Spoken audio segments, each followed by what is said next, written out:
we will await the arrival of Senator Drilon. Thank you.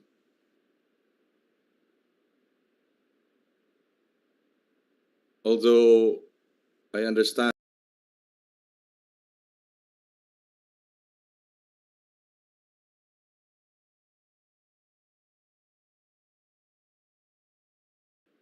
unless any member of the committee would raise a concern, we can actually proceed. But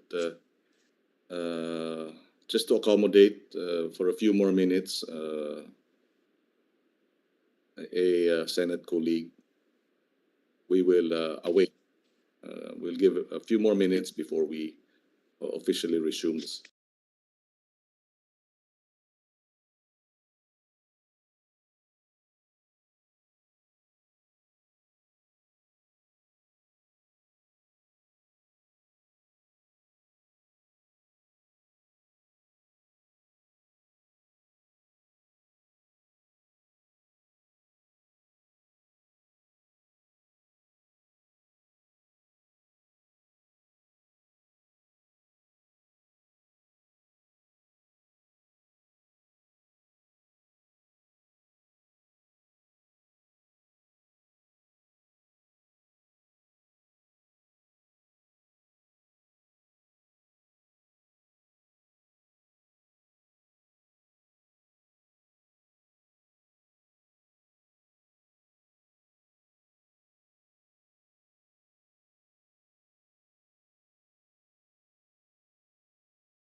This second hearing of the Committee on Constitutional Amendments and Revision of Codes on proposed Senate. The hearing is on the proposed Senate Resolution number 953.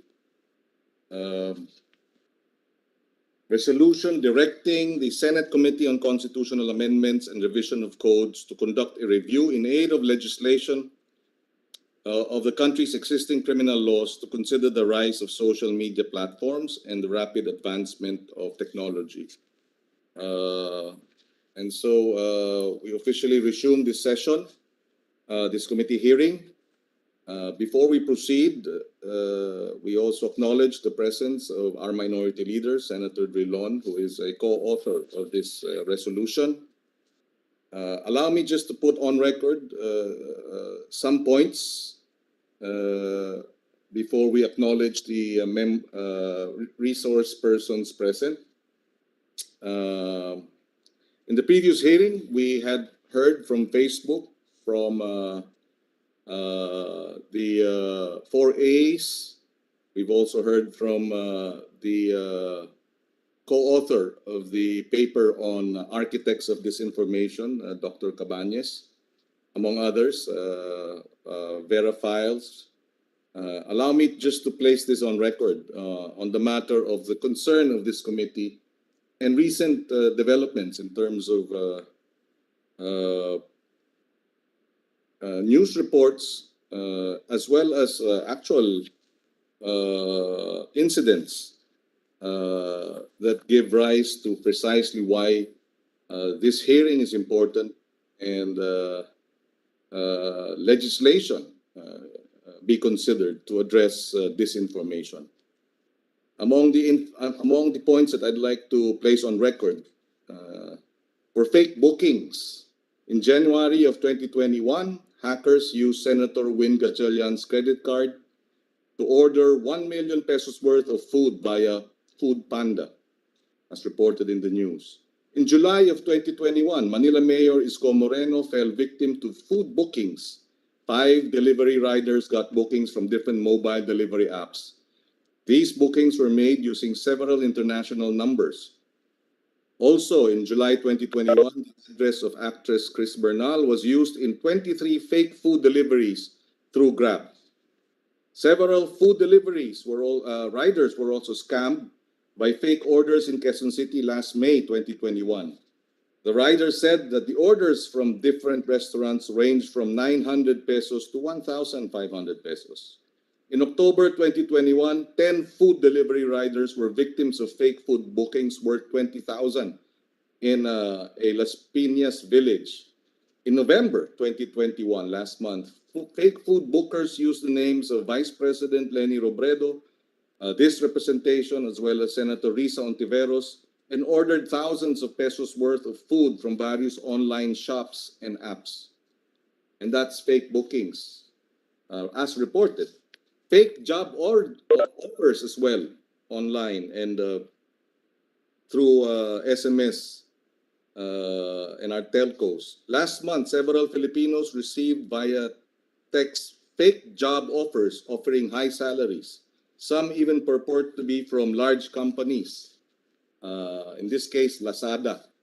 On November 19, 2021, the NTC, National Telecommunications Commission, ordered telcos to blast its subscribers regarding the recent spate of text messages offering dubious jobs.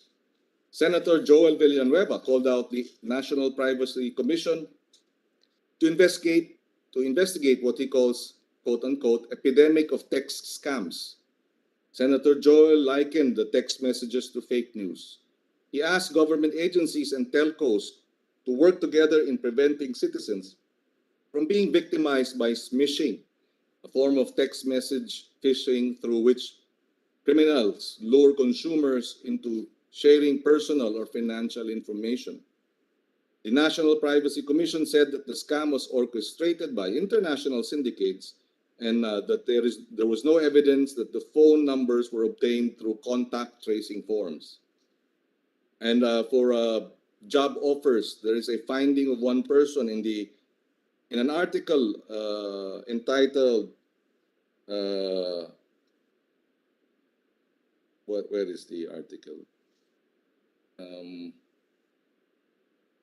Anatomy of the SMS scam offering high-paying part-time jobs. This is a Manila Bulletin article dated November 24, 2021. And if I may just quote some portions of the article. The scam starts when you get a message with a wa.me link. I clicked the message and a chat box opened. The 5 messages that I got all had the same outcome when I clicked the link. Cyber criminal then informed me, or at least the link then informed me that I could get a job using my phone to complete virtual orders, and that I could get a commission for every completed virtual order. And then he was asked to register.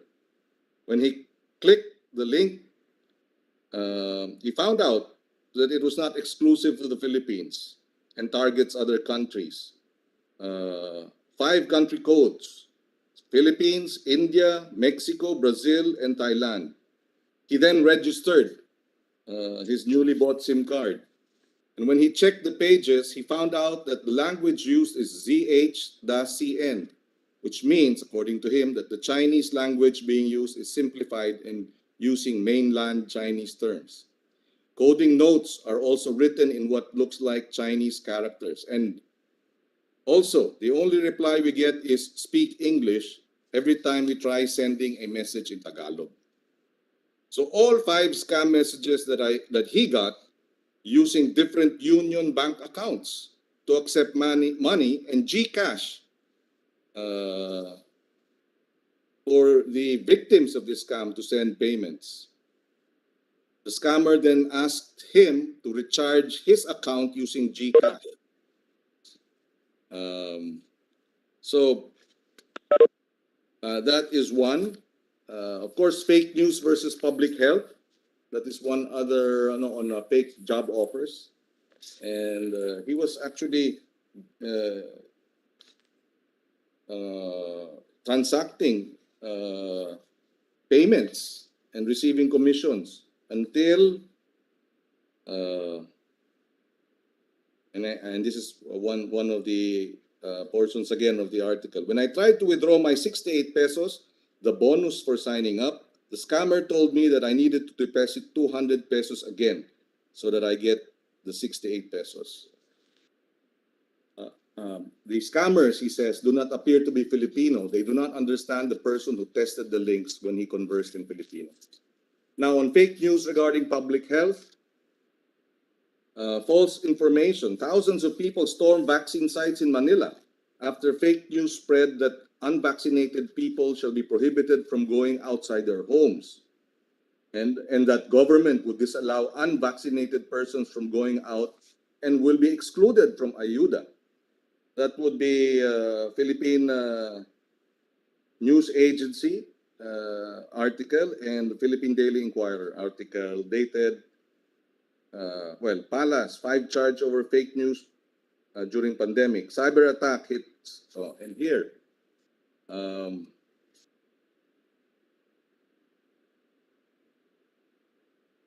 sorry, uh, in October 2021, during the height of the Farmally hearings, the official website of the office of Senator Gordon was hit by a quote-unquote coordinated online attack, causing the site to shut down for several hours. A distributed denial of service attack caused a web services shutdown from 7 a.m. to 1 p.m. on October 4. His office said traffic requests to Gordon's website primarily came from China, the United States, Ukraine, and other Southeast Asian countries, causing the usual bandwidth traffic to rise dramatically from less than 100 megabytes to almost 1.8 gigabytes within an hour. And this month, in early December, some video account holders reported that they were debited anywhere between 25,000 to 50,000 pesos without their consent. BDO has said that they will reimburse the money unlawfully debited to the accounts. And the Bankers Association of the Philippines called for a swift passage of the bank account and e-wallet regulation bill to stem the rapid growth of cyber-related crimes in the banking sector. Clearly, all these incidents point to the need for interventions, whether through legislation or tighter controls by telcos or corporations involved in digital technology. It is really a challenge, and we thank everyone for joining us, and hopefully we can come together and figure out how we can move forward in terms of addressing the menace of disinformation. Would Senator Drilon have any additional inputs before we proceed? Okay. We will then proceed. May we request the committee secretary to acknowledge our resource persons today.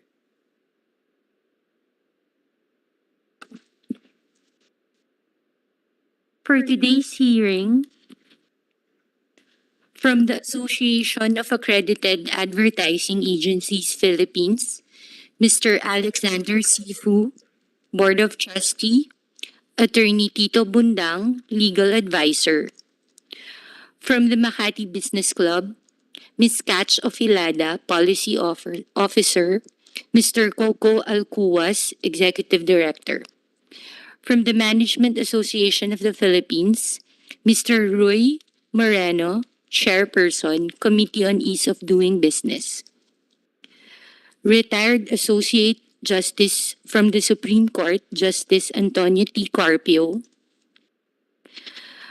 Dr. Jonathan Corpus Ong, Associate Professor from Harvard University and University of Massachusetts. Dr. Jason A. Cabañas, Professor of Communication, De La Salle University. From Asia Brewery Inc., Attorney Federico C.G. Sandoval, Head of Legal Affairs.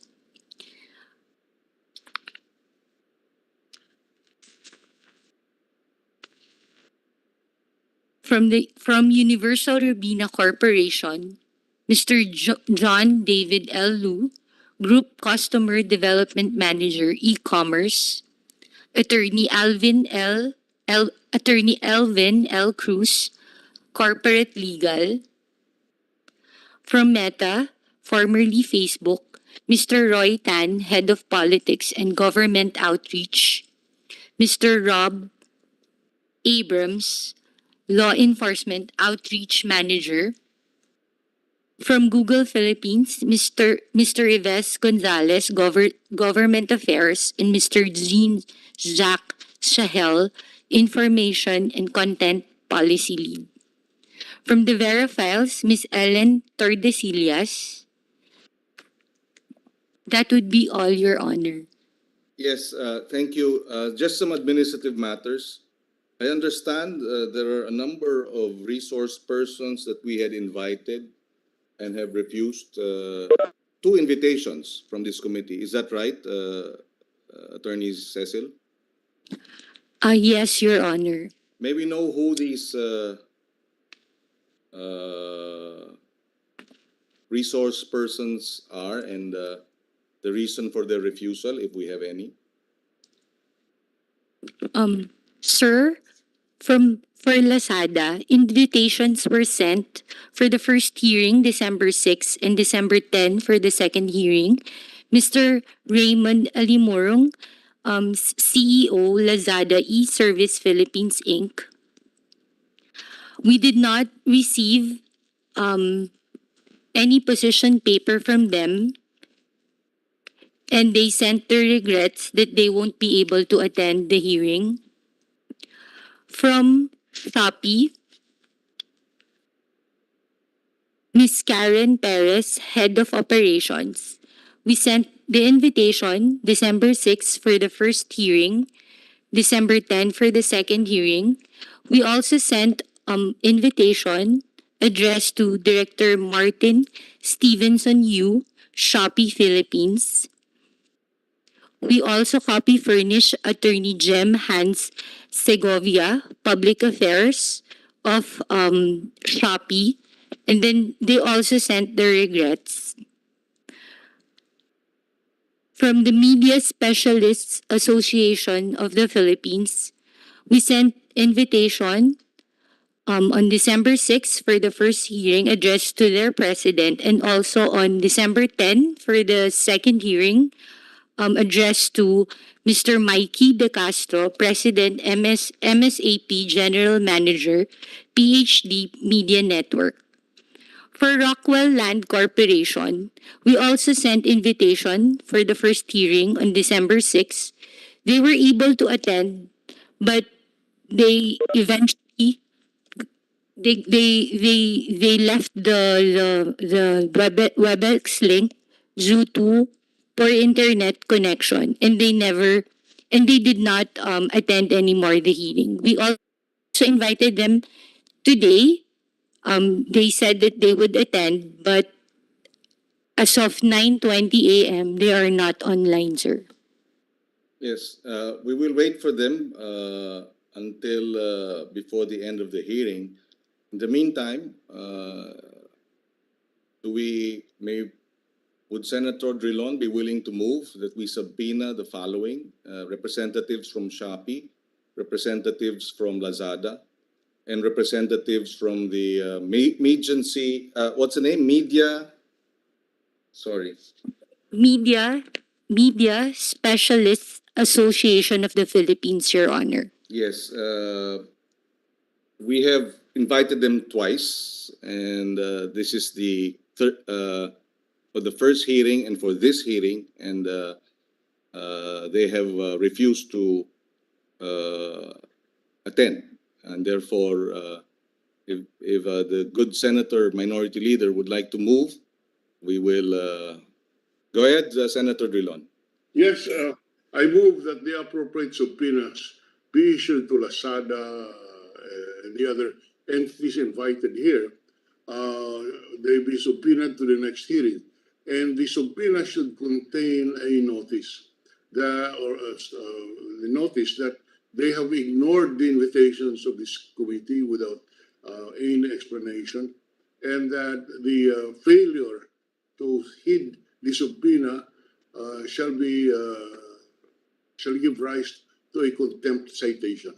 Already placed that warning, so that if they don't attend the next time, we can hold them in contempt. So there is a motion, and we will second that motion.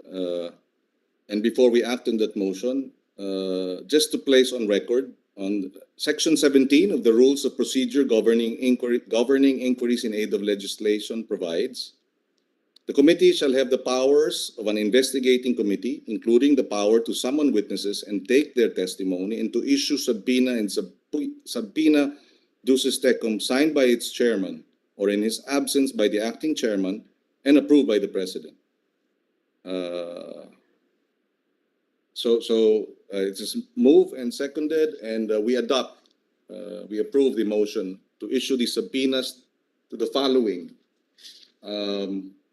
Lazada, Shopee, and Media Specialists Association of the Philippines. The committee secretary is hereby instructed to prepare the subpoena for the approval of the Senate President. Just to reiterate, include in the subpoena that reminder that we have stated in our motion. Yes, thank you. Thank you, Minority Leader. Would the Minority Leader have any statements before we proceed? No, Mr. Chairman, I have no statement to make. Thank you. Before we proceed, we have prepared a brief video presentation on the issues that we believe are relevant to the hearing, the ongoing hearings. May we request the committee secretary to, it's a brief video, present the video. Thank you. Over in Las Piñas, large crowds gathered at vaccination sites, even as the city prohibited walk-ins. The chaos at the vaccination centers is due to fake news. Aabot sa 15,000 pisong halaga ng in-order na pagkain ang dineliver sa isang address sa Quezon City. Ang mga rider pala na biktima ng fake booking. Single mom Davy Jean Ucias took an online job offered in a text message she received. Her first transaction gave her a 500 peso commission, so she accepted 6 more transactions to earn more. All the 6 transactions amounted to 99,700 pesos that Davy sent to the scammer's account. When she asked for her capital and commission, the fraudster said she has to first pay for a so-called penalty item amounting to 172,000 pesos is for a table which Davy could no longer afford. The scammer eventually stopped replying to her messages. Netizens believe scammers get cell phone numbers of their victims from contact tracing forms. The official website of the Senate of the Philippines was shut down by its administrators today due to cyber attacks.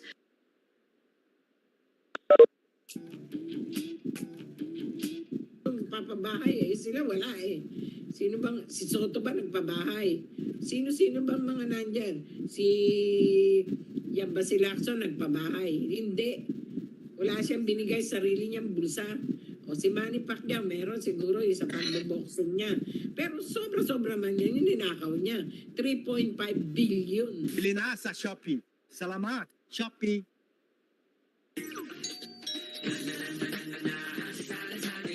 Iniisip mo pala lahat ng hinahanap mo. Free shipping vouchers.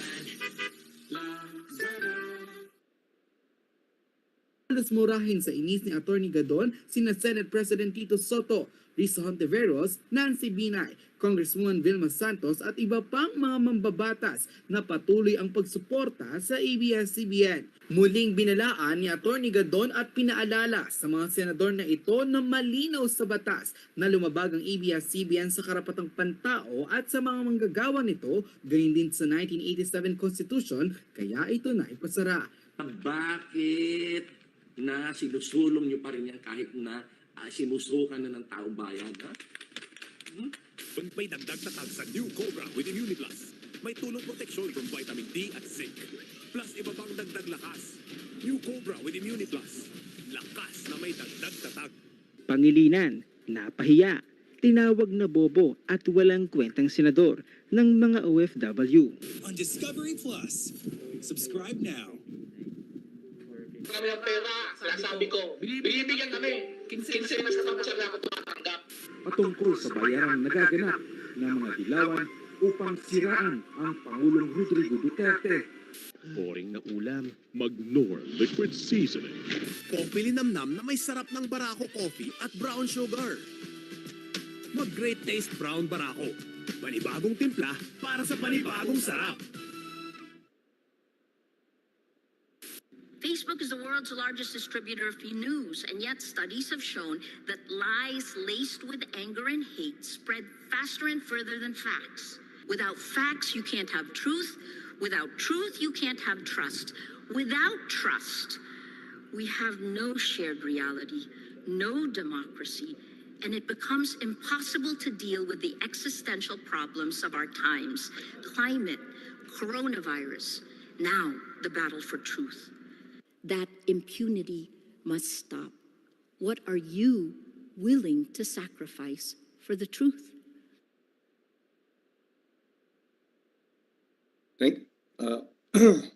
Thank you very much. Just to clarify, baka meron kasing nagtatanong or some people are wondering, why were there ads of various products in the video that we presented? These were actual ads that we were able to record, appeared in these YouTube channels that would precisely disseminate false information, libelous remarks, defamatory statements. So the ads are there, and we'd like to know if the company's policies would be precisely to place these ads in these channels or these YouTube channels that are involved pretty much in disinformation, defamatory, and libelous material.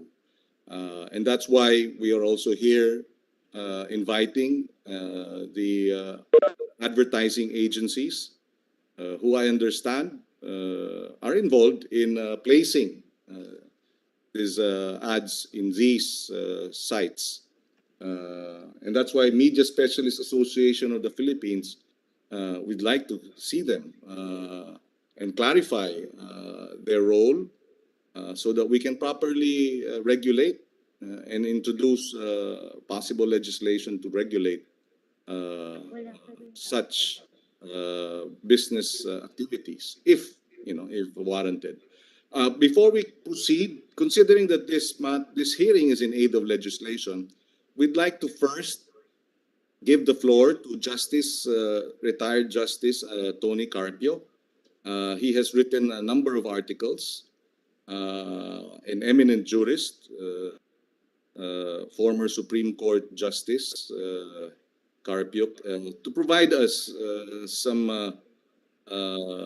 inputs on a legal framework that we may be able to use or utilize or be guided by as we address the issues of disinformation. Thank you, Justice Tony Carpio, for your attendance, and you may now have your presentation. We will give you 5 minutes. If you need additional time, we will allow you an additional 2 to 3 minutes. Go ahead, Justice Carpio, and good morning. Thank you, Your Honor. Good morning, Your Honors. Thank you for inviting me to this Senate hearing. I have a short statement to make. Online platforms are publishers. However, in the United States, online platforms like Facebook and Twitter are not liable for the libelous comments of their users under the Safe Harbor Clause in Section 230 of the Communications Decency Act of 1996 of the United States. In the Philippines, online platforms can be held liable for libelous comments of their users, just like any print, TV, or radio media. Nevertheless, online platforms operating in the Philippines have allowed fake or fictitious persons to post libelous comments and disinformation on their platforms to generate interest and traffic to their platforms. In the Philippines, public officials or public figures libeled online by fake or fictitious persons can of course sue the online platform as publisher. However, these public officials or public figures do not usually file libel cases because they have to overcome the presumption of good faith. The burden of proving malice is on the libeled public officials or public figures. The law must be amended so that malice is presumed on the part of the publisher if the libelous comment is made by a fake or fictitious person. But until the law is amended, online platforms operating in the Philippines are not bothered by libel suits for comments posted by their fake or fictitious users. This has led to the proliferation of all kinds of disinformation, malicious or not, in online platforms. There is a gap between the existing libel law and what should be the ideal justice in case of online libel. The use of fake or fictitious names in online platforms to libel a person is per se proof of malice, and this should be written in the law. The use of fake or fictitious names also encourages the spread of disinformation in social media. We are all for freedom of expression, but we are also for the truth and for a level playing field. Anyone who imputes in social media a crime or derogatory act on another person must disclose his real identity to allow the libeled person a legal remedy against his or her defamer. The defamer must not be allowed to hide behind a fake or fictitious name. The burden must be placed on the online platform publishers to require those who post comments on their platforms to disclose their real identities. The online publishers should also secure the country of residence and addresses of those who post comments on their platforms. The country of residence and addresses of those who post comments can be given to the libeled person upon request to allow him or her to exercise his or her legal remedy. If the online platform allows a user to use a fake or fictitious name, or refuses to secure the addresses of users who post libelous comments against public officials or public figures, then malice should be presumed. To summarize, I propose that existing law should be amended so that malice is presumed on the part of the online publishers if they allow fake or fictitious users to post on their platforms libelous comments against public officials or public figures. I am, however, for decriminalizing libel for online, print, and broadcast media. But online, print, and broadcast publishers should be liable for treble damages if they allow platforms to be used if they allow their platforms to be used by fake or fictitious persons to libel other people. That is all, Your Honors. Thank you, and a good day to everyone. Thank you, Justice Carpio. Yes, the minority leader, you have the floor. Yes. Thank you, Justice Tony.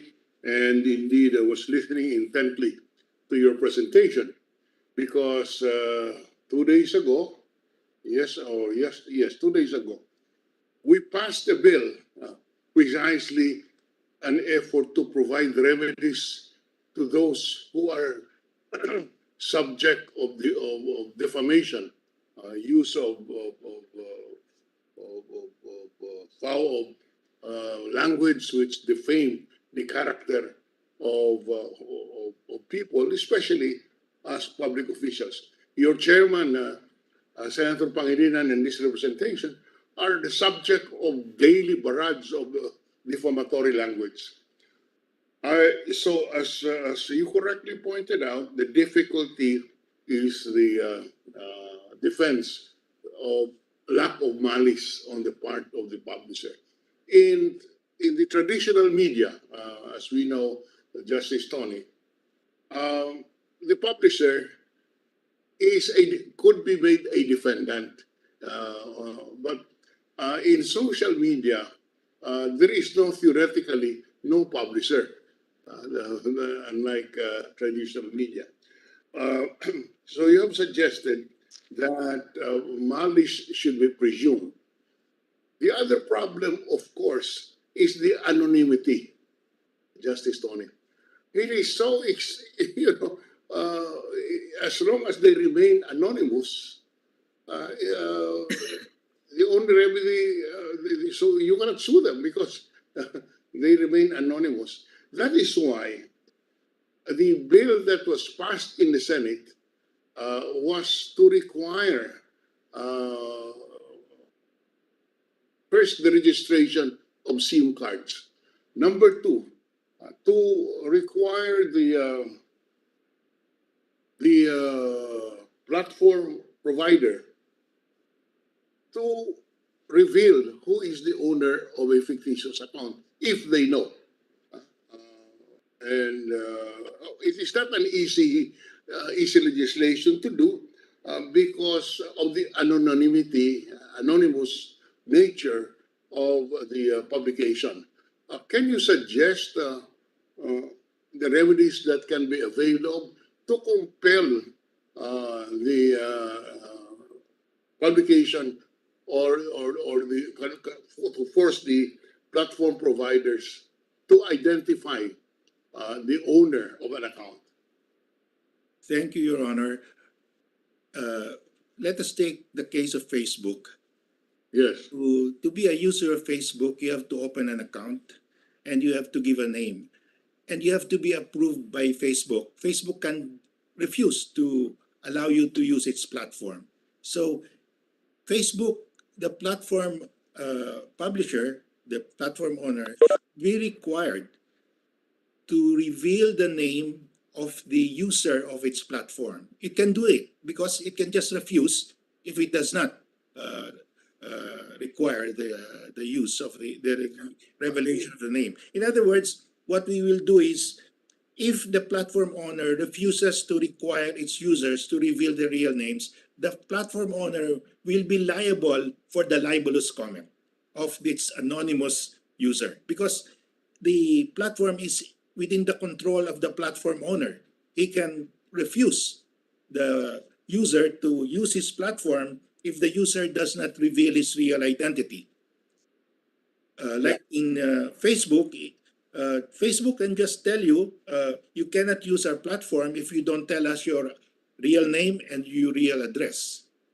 Well, that is anyway, I will not go into the decision-making process of the platform providers. They have considerations other than the welfare of or the capacity of the account owners to defame people, including, I'm sure, the good justice. I am sure he's the subject of a daily troll attack, and that is why we're trying to figure out how to do this. In other jurisdictions, in Australia, I think in UK, they have already legislation which will provide remedies to those who are defamed. And here we have proposed legislation to start the process. Just the simple process of compelling the platform providers to tell us who these people are. And the defense could be, well, that is why we included in the law that before an account can be opened, they must present a government ID. That is correct, Your Honor. The platform owner can decide not to force his user to reveal the name of the user, but then the platform owner will become liable for any libelous comment because he has allowed it. He has allowed his platform to be used as the launching pad for libelous comments. Then he becomes liable. He has a choice.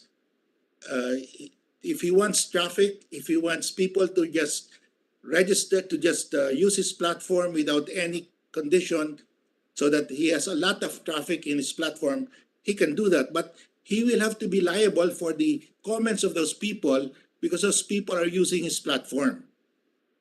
So that is I think that is also the law in other countries, like in Germany.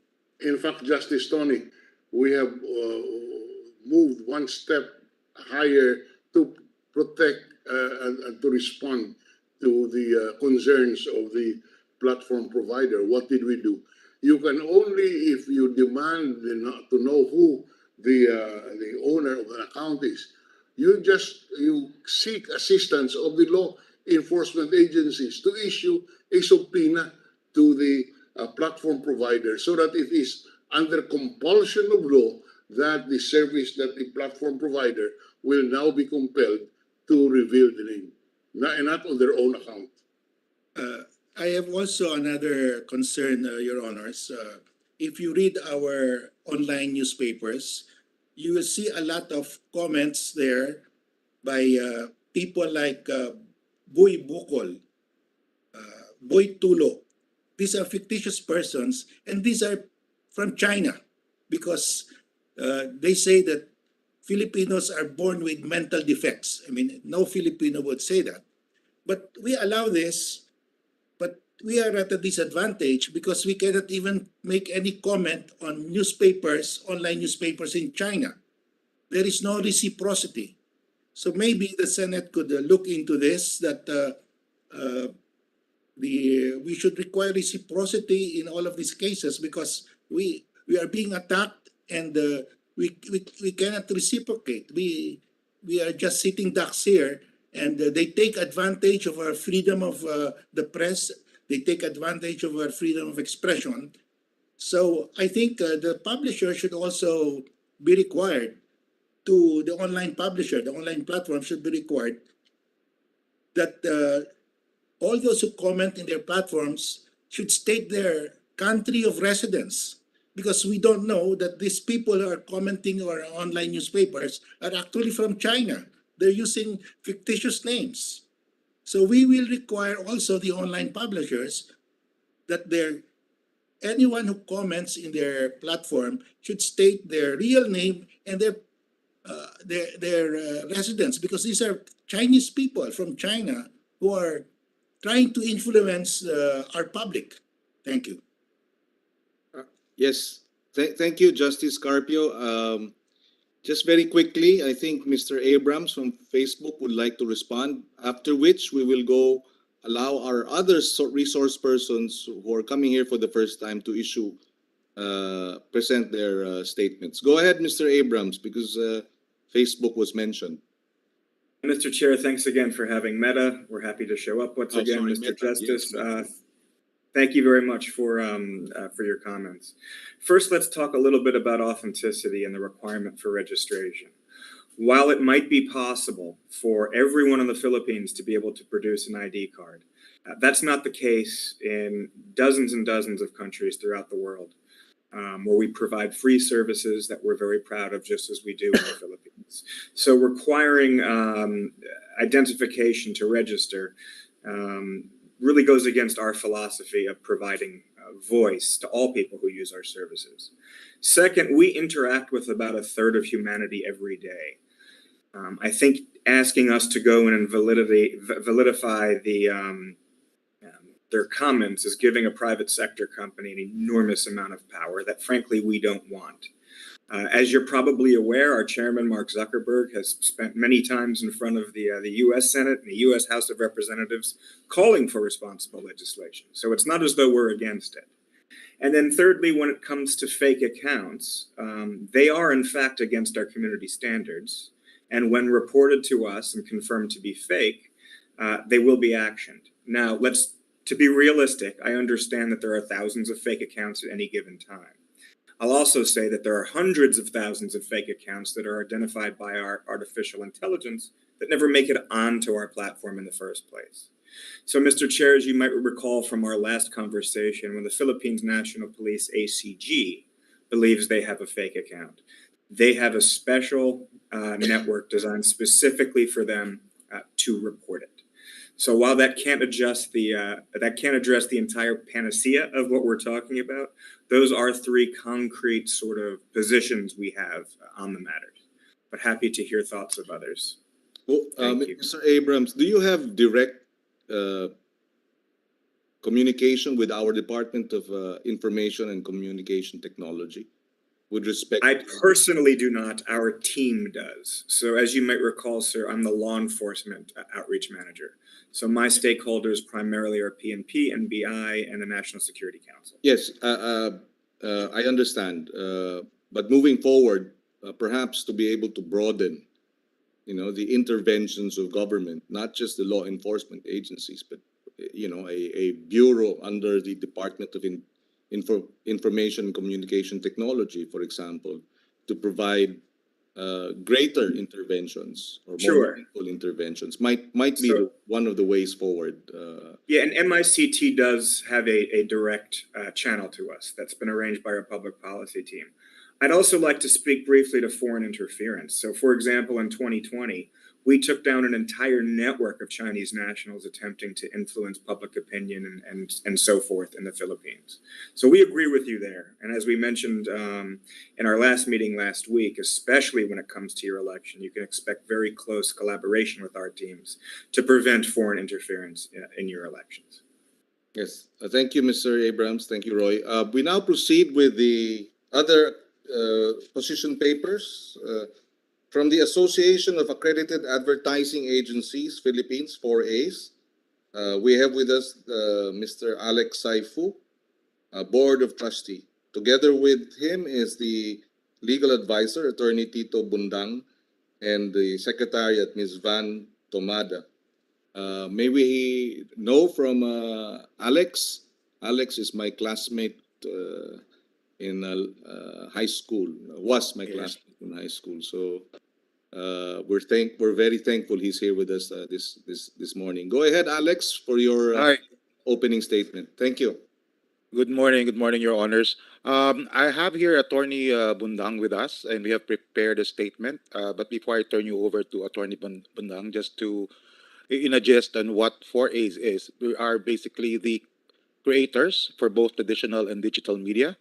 So, and we are with you in terms of the concern on fake news, all the points mentioned earlier. But just to give a proper perspective on who we are and what we stand for, that is related to the issue, I'd like to turn over the floor now to Attorney Bundang, Attorney Tito.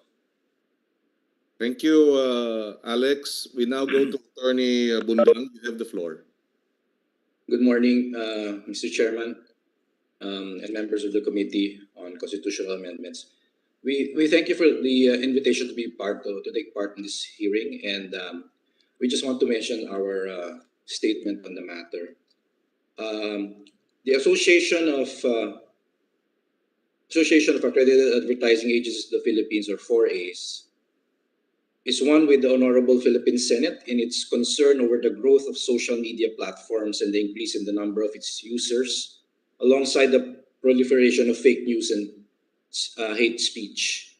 The 4As is a nonprofit organization of various advertising agencies in the country that started in 1977, has at its common purpose the championing of creative excellence in the creation of advertising and marketing communications, while governed by the guiding principles of self-regulation, truthful, honest, and uplifting advertising, social responsibility, and love of country, among others. has embodied its very own code of ethics, not to mention the advertising industry's code of ethics.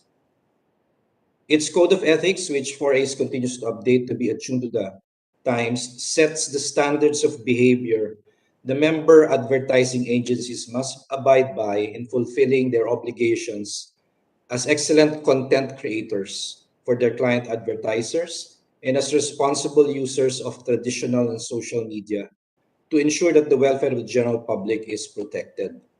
As one of the major stakeholders, along with PANA and KBP, in the establishment of the Ad Standards Council, which is a non-profit organization which aims to promote truth in advertising through self-regulation of advertising content. 4A strongly espouses the common understanding of values as embodied in the advertising industry's code of ethics through voluntary compliance among players in the industry.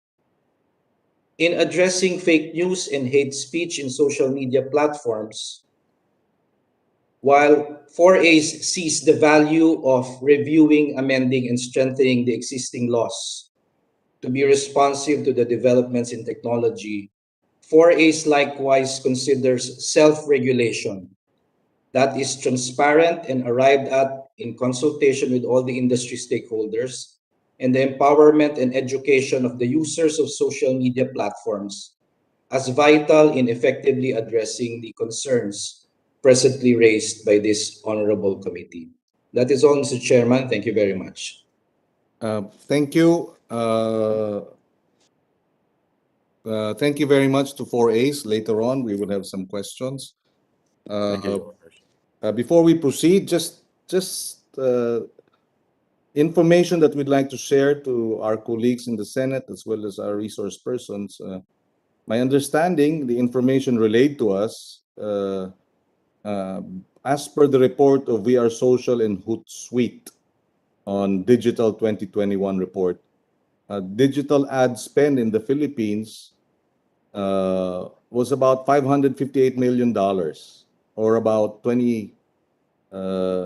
27 billion digital ad spend. So that's a huge amount of money going into digital advertising. And that's why we are concerned about whether or not this amount, how much of this money is going to monetizing YouTube channels or Instagram accounts or other platforms, thereby intentionally or unintentionally, perhaps unintentionally, enabling disinformation through these questionable platforms. But I just wanted to place that on record. We can now, and maybe later on, some of our resource persons can care to comment. We now proceed with the Jonathan Ong. Dr. Ong is an associate professor from the University of Massachusetts in Amherst, as well as from the Harvard University. He is the author of the article on digital, the architects of disinformation, a 2018 paper, if I'm not mistaken, or yes. Thank you for joining us. I understand you're in the East Coast and it's almost 10 in the or 9 in the evening there. So good evening to you, Dr. Ong. And please, you have the floor for your opening statement. For sure. Thank you so much, Mr. Chair, for having me. Thank you for inviting me. My co-author, Jason Cabañas, has been in the call, and I'm here to amplify what he has also said, but also to provide broader context around the issues of disinformation, as well as the diversity of possible solutions that we can have addressing it. So part of my work here in Harvard has also been advising and working on election integrity projects, including in the most recent election here in the United States. And many of my colleagues were in the forefront of how to advance platform accountability measures, how to get Facebook, Twitter, Google, etc., to be on board in terms of transparency and accountability measures. So I think there's a lot that we can learn if we look at what we're experiencing and also what other countries are experiencing, not just the US, but also other countries in our region. So I guess hearing from our discussion today, first I wanted to highlight first how we seem to be approaching the issue of information pollution or vulnerabilities in our information ecosystem in a very general way. So yung video po na panood natin, nakita natin a diverse mix of problems. And I think we need to be very specific as to how we really define this problem. So may example doon sa video na misinformation, na parang rumor kung saan pupunta sa vaccine, and it created like a like a kind of a blockage doon sa vaccination site. There's issues around campaign propaganda and the ways in which campaign propaganda needs better monitoring, and for us to have a real sense of fairness. It's hard to monitor targeted advertising on social media platforms because of that principle na micro-targeted siya. What I will see here will be very different from the housewife in Iloilo, and therefore we need to see what is fair and how are the messages being micro-targeted. So it's more an issue of fairness in that case, and more transparency, more data is needed in that particular case. Tapos yung issue naman of harms and hate speech, and how I think Justice Carpio had a great presentation talking about political officials, public officials, and how they are subject to many harms expressed by fictitious accounts, fictional accounts. But I would like to stress how vulnerable communities are in greatest harm more than political elites. LGBTQ people are in great harm in the Philippines and elsewhere. Activists as well, campaigning on particular issues. Of course, yung discussions recently on activist, not terrorist, and how anti-terror bill was all encompassing in terms of its definition as well. I think it would be instructive for us to learn lessons doon. So here I just wanted to raise as a researcher what I think us in the academic community, working also with journalists, would like to see more of. So, and I am not a lawyer, I'm a communication and media researcher. I look to colleagues such as Ellen Tordesillas in this call and the great work that Verifiles does when it comes to fact checking misinformation expressed by politicians, but also by ordinary people. Myself and Jason Cabañas, we do research on the business of fake news, the business of campaigns. Who profits? Sino yung hierarchy? Sino yung strategist? Sino yung influencer? Sino yung fake account operator? And can we create more transparency around this? And dito, hindi na legal yung solution. Hindi na very sharp legal definition of misinformation or fake news ang issue, but it's more a bottom-up approach. Can we have more researchers working with journalists, be supported with adequate funding, adequate infrastructure and resources to do this kind of very hard work of monitoring our information landscape? Part of this is about comparing, contrasting legal solutions. I look to how these bottom-up interventions of journalists working with academics also learn from the rest of Southeast Asia. And looking at different models, both in terms of civil society-led interventions and research, but also frameworks for transparency when it comes to political advertising. So it's less about like punitive approaches na how can we spot and identify who is a fictitious account, who is a troll. Let me just remind everybody, movements such as the Me Too movement, Black Lives Matter, are mobilized by a lot of fictitious pseudonymous whistleblowers who hide behind pseudonyms online, and that created a lot of progressive good for society. So here it's less about let's come up with a one legislation, but can we create infrastructure to help researchers work with journalists, work with activists to actually monitor misinformation and engage platforms also engage advertising professionals who are complicit to the problem?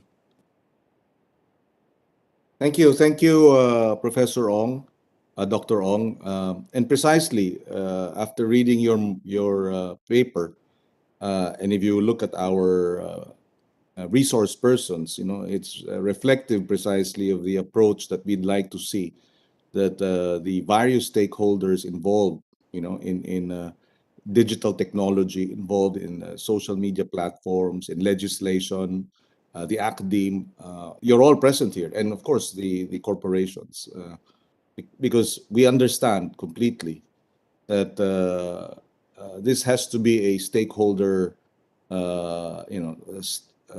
multi-stakeholder response. And we've read a lot of other materials of other jurisdictions wherein a particular intervention proved to be inutile or ineffective, precisely because the stakeholder approach was not well considered. And thank you for your intervention, Professor Ong. We now Thank you. proceed to the Google. I believe Mr. Gonzalez is here. Would you have your position paper? I believe you have a five-minute presentation. You have the floor, Mr. Gonzalez. Thank you. Mr. Chairman, with your indulgence, I'd like to turn over to my colleague, Jean-Jacques Sahel, who is leading our information and content policy for the region. Yes, please. Go ahead, Mr. Jacques. Jean-Jacques. Thank you, Mr. Chairman and Senator Dillon. Good morning. Thank you for having us here today, and I hope that you and yours are keeping well and safe in these challenging times. So today we were going to share more information on our responsibility framework and our ongoing efforts to tackle misinformation in particular. So my name is Jean-Jacques Sahel. I'm head of information and content policy for Google in the Asia-Pacific region. And together with my colleague Yves from our public policy team, we hope to share with the committee today some of how Google and YouTube are doing to address the concerns raised by this committee. So if we move on to the next slide, please. For a start, the mission of Google since its creation in 1998 has been to organize the world's information and to make it universally accessible and useful. Core to this mission is a focus on the relevance and on the quality of the information that we present to users in different ways across our different platforms. So threats like misinformation run completely against the whole way that Google thinks and has been created. Next slide, please. So through our products, we strive to connect people with high quality information, with the most useful, trustworthy, and helpful information and content just at the moment when a person needs it. And at the same time, we also work to prevent harm for users and for society and to limit the reach of low quality information. And then we tailor our approach to the particular content that should be available on each product and each service very carefully. Next, please, to tell you a little bit about our overall approach to ensuring information quality and content moderation across our services. So we have 4 key pillars, as you can see here. The first one is to raise. It's to amplify, to highlight authoritative and reliable sources of information on our services. I'll give you a bit more detail on that in a second. We also remove or block content that violates laws or that violates our usage policies and community guidelines. We also reduce the spread of content that could be potentially harmful to users and society. And we also reward reliable and quality creators when they do publish quality content with various monetization options. Next slide, please. Now, for focusing now on misinformation, Mr. Chairman, I was very glad to hear you talk about a multi-stakeholder collaborative approach, which is very much how we think this needs to be dealt with. It needs to be a multifaceted, comprehensive effort. And we've got 5 broad pillars to do this, which I'll take you through now. If we start with the next slide, please. First, we try to make quality count. We elevate quality content through the recommendations that we can give across all our products. And that helps to meet user needs. So we sift, thanks to our algorithms, through immense amounts of information, billions of web pages. Those algorithms help to organize content according to our best understanding of how useful content can be in addressing the intent, the search needs of our users. And we try to surface the most high quality information and content when those searches are made. Next slide, please. Then, there's obviously a lot of detail, but I'm trying to remain short for the purposes of this introduction, this presentation. The second one is clamping down on malicious behaviors. How do we block and remove malicious content? So if we go next slide, please.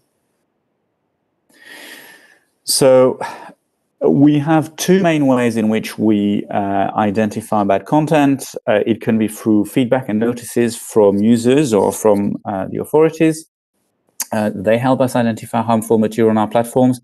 And we also, of course, use machine learning, artificial intelligence to help us analyze material at huge scale. And very often and increasingly before it even reaches users. So we try to stop bad content before anyone is subjected to it. That identification, that flag, comes into trained reviewers that determine what action to take based on our policies or based on the law. And then once an action is taken, that action is fed back into the machine so that we can get better and better at how we tackle this bad content online. And if we move on to the next slide, I think what's really important to note is that the various usage policies and community guidelines that we have are not static. We have to evolve with time.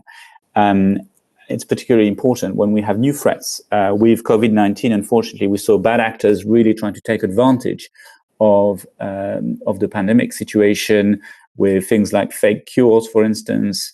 And so we introduced an improved medical misinformation policy in April 2020 to tackle COVID-19 related misinformation. And we've beefed that up several times since, notably for our YouTube product, especially with things like vaccine misinformation in recent months. We've done that for other types of policies. We update them constantly. In fact, in 2020, our ads team added or updated more than 40 policies aimed at advertisers and publishers to make sure that our ad space is increasingly healthy and clean. And we are transparent about all this. We enforce all these policies globally and at scale, and we share how we do this through regular transparency reports, which are available at transparency.google.com, which will give pretty detailed figures of the various types of bad content that are out there, how many requests we get, how many removals are made, etc. And this is publicly available, and this is an important part of this whole work, to be transparent and to work with stakeholders on improving things. And the last part, in the next slide, please, on clamping down on malicious behaviors. Next slide, please. Sorry, is on disinformation. Oh, sorry, beg your pardon. Sorry, the previous one. Beg your pardon. Previous slide. Thank you. Focusing on disinformation and disinformation described or defined as deliberate, intentional efforts to deceive and to mislead using the speed, scale, and technologies of the open web. Now, we've been developing for years and investing extensively in industry-leading technology against things like spam, malware, and content farms. And that includes fighting against targeted and government-backed operations. Every single day, we have a dedicated team called the Threat Analysis Group that tracks over 270 attacker groups from more than 50 countries every day. And when we see that sort of activity, we swiftly remove this content and terminate the accounts of these actors. And again, we try to evolve and update our policies and strengthen them as we go along. And recently, we introduced yet another 2 new policies to tackle those coordinated deceptive practices, make them stronger, and also to tackle the issue of hacked political material being circulated online. So that's an important part of our work, and we provide regular updates in the quarterly bulletin of our threat analysis group, which again is publicly available since last year. Has got a lot of information on government-backed attacks. We've in fact just published the latest one a couple of weeks ago, if you want to see the details of the latest. Now, the next one, please, and I'll try to finish quickly.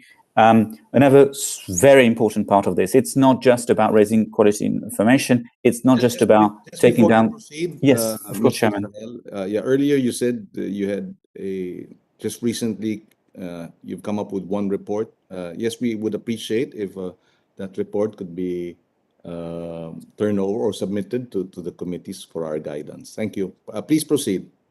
Thank you, Mr. Chairman. Of course, we will do so. We have a number of reports and we'll be happy to share them. Thank you.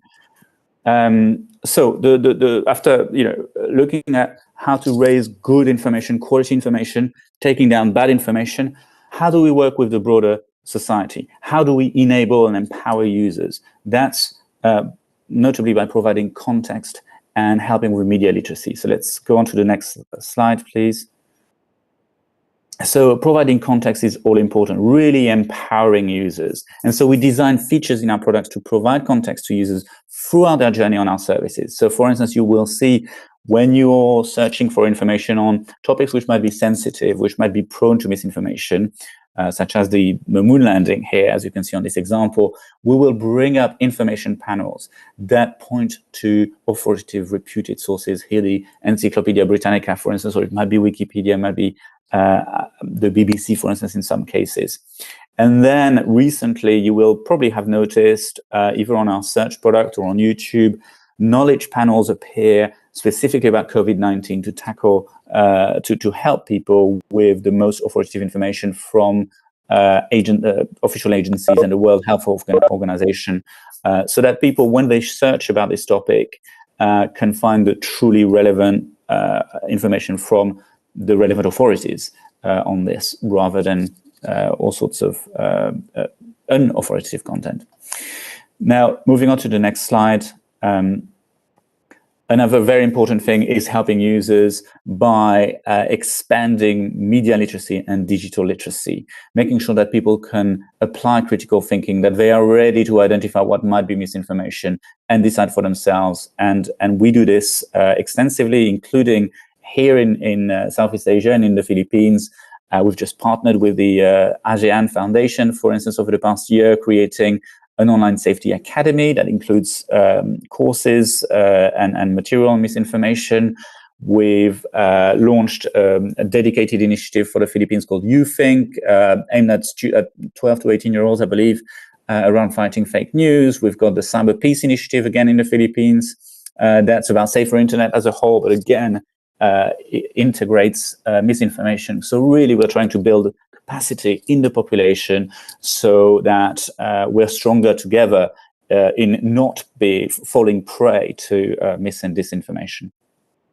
And if we move on to the next and almost final slide, supporting the news ecosystem, move on to the next. If we want to have quality content online, we need to have a vibrant journalistic and content production ecosystem. And we have been, as Google, involved for several years now in supporting the sustainability of journalism with various programs to help the news media in general. But in particular, what we've been working on in the past few years has been tailored programs to tackle misinformation. We've got regularly things like fact-check training, so helping journalists really with digital skills in terms of fact-check verification, and in turn then helping these journalists get in touch with, for instance, fact-checking specialists, and working increasingly as a collective to improve fact-checking and to communicate fact-checking around. And the final approach that I wanted to flag before finishing is how we support research. With the next slide, please. So we fund research of all kinds, both technology research, but also things like social research. And we provide free tools that help researchers and generally the community dealing with misinformation around the world with Google Trends API. And we do this around the world. to try and get ahead also of new issues, things like deepfakes, for instance. We really need to get ahead of how the bad actors are misusing new technologies, and that's also where a lot of the research focus is taking part. And with that, Mr. Chairman, I'd like to thank you again for giving us the opportunity to speak today and engage with you, and would be happy to take some questions if you have any. Thank you.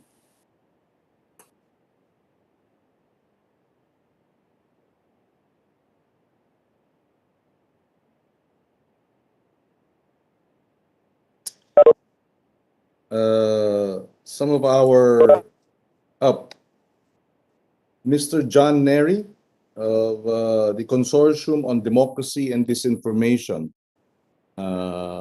Is he online? Mr. John Neri.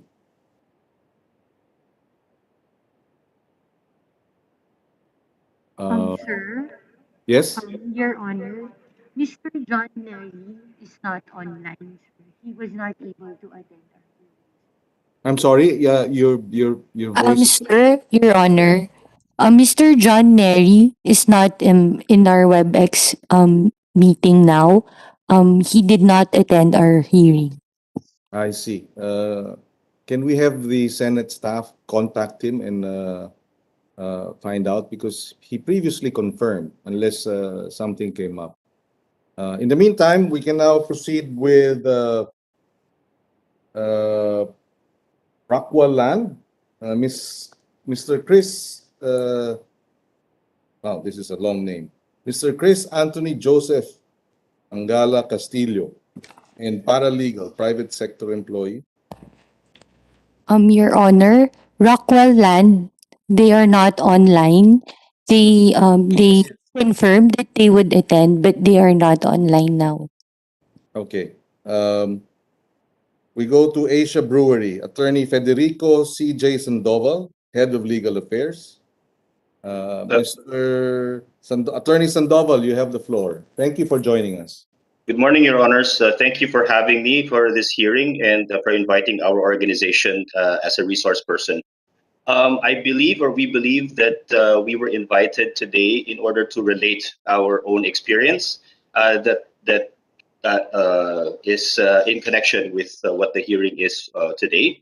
From our understanding, it would appear that unfortunately one of our media ads had been shown as an in-stream ad in a YouTube video that was derogatory or extremely derogatory in content. I am glad that there were our esteemed representatives from Google as well as with Facebook here today in the hearing to be able to explain exactly how these malicious content are actually being monitored and prevented from their end. However, on our end, we would like to respectfully submit that we have done everything that we could in order to be able to regulate where our ad placements will be.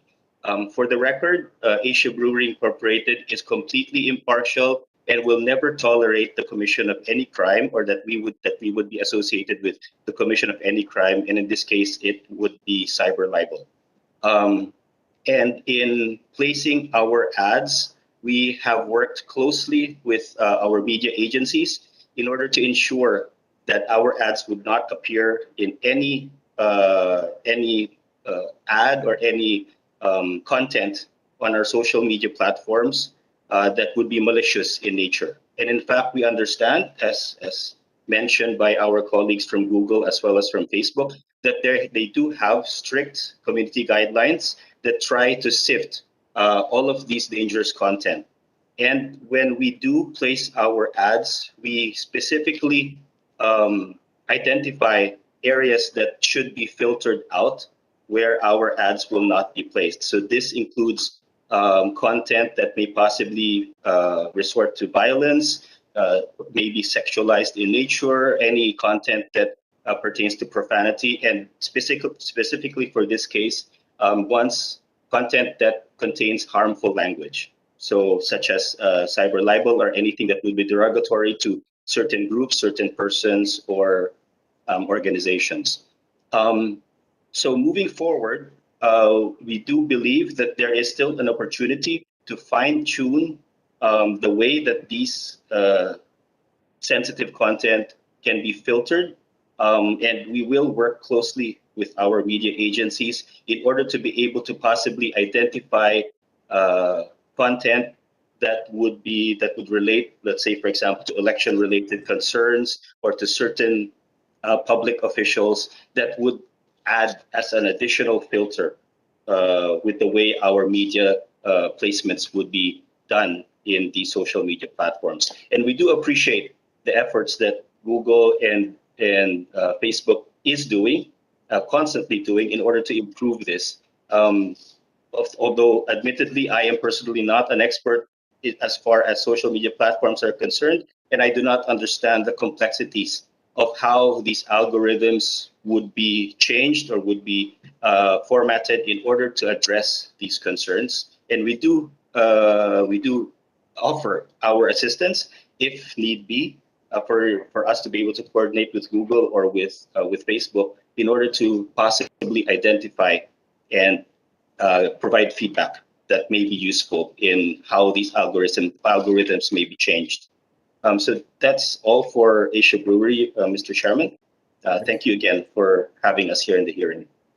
Thank you, Attorney Sandoval, and we appreciate the company policy of monitoring where the ad placements are uploaded, and that there is a company policy that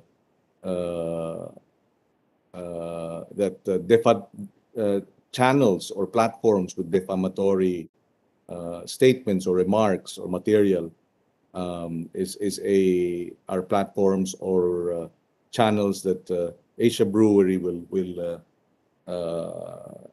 avoid or refuse to upload their ads. Yes, Your Honor. We Yes, take pride in those policies. Thank you. Thank you very much. Thank you, Your Honor. We now proceed to Universal Rubina Corporation, Mr. John David Liu, Group Customer Development Manager and E-Commerce, and Attorney Elvin Cruz, Corporate Legal. You have the floor, Mr. Liu. Good morning, and thank you for joining us. Good morning, Mr. Chairman. Good morning, Your Honors. Allow me to speak for Mr. David Liu. Yes. First of all, sir, thank you so much for the invitation. Thank you so much for allowing us to join this public hearing. This is also our first time to join this public hearing. And also, allow me to say, this is the first time that we saw our advertisement connected to the videos that were showed earlier in this session. And we are very thankful for this hearing in bringing this matter to our attention. Given that we are seeing this for the first time, with your permission, Mr. Chairman, we would hope to coordinate with your secretariat in getting the links of the videos that were used, and hopefully we can trace where our advertisements were specifically placed.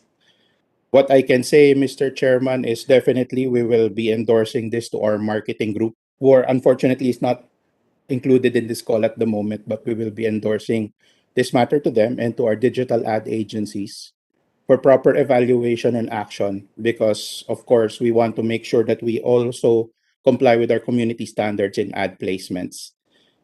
Given that, Mr. Chairman, we do not have a formal statement at the moment until we get more information and pending our evaluation and action on this matter. Yes. That is all for URC, Your Honor. Thank you. Thank you to URC. Would Mr. Liu have anything to add? None, Your Honor. I'm actually the sales manager handling the selling platforms, to be exact, for Universal Rubina, Lazada and Shopee to be exact. Yes, So yes. on placements, I support Attorney Elvin that we will be coordinating it with the marketing department as well.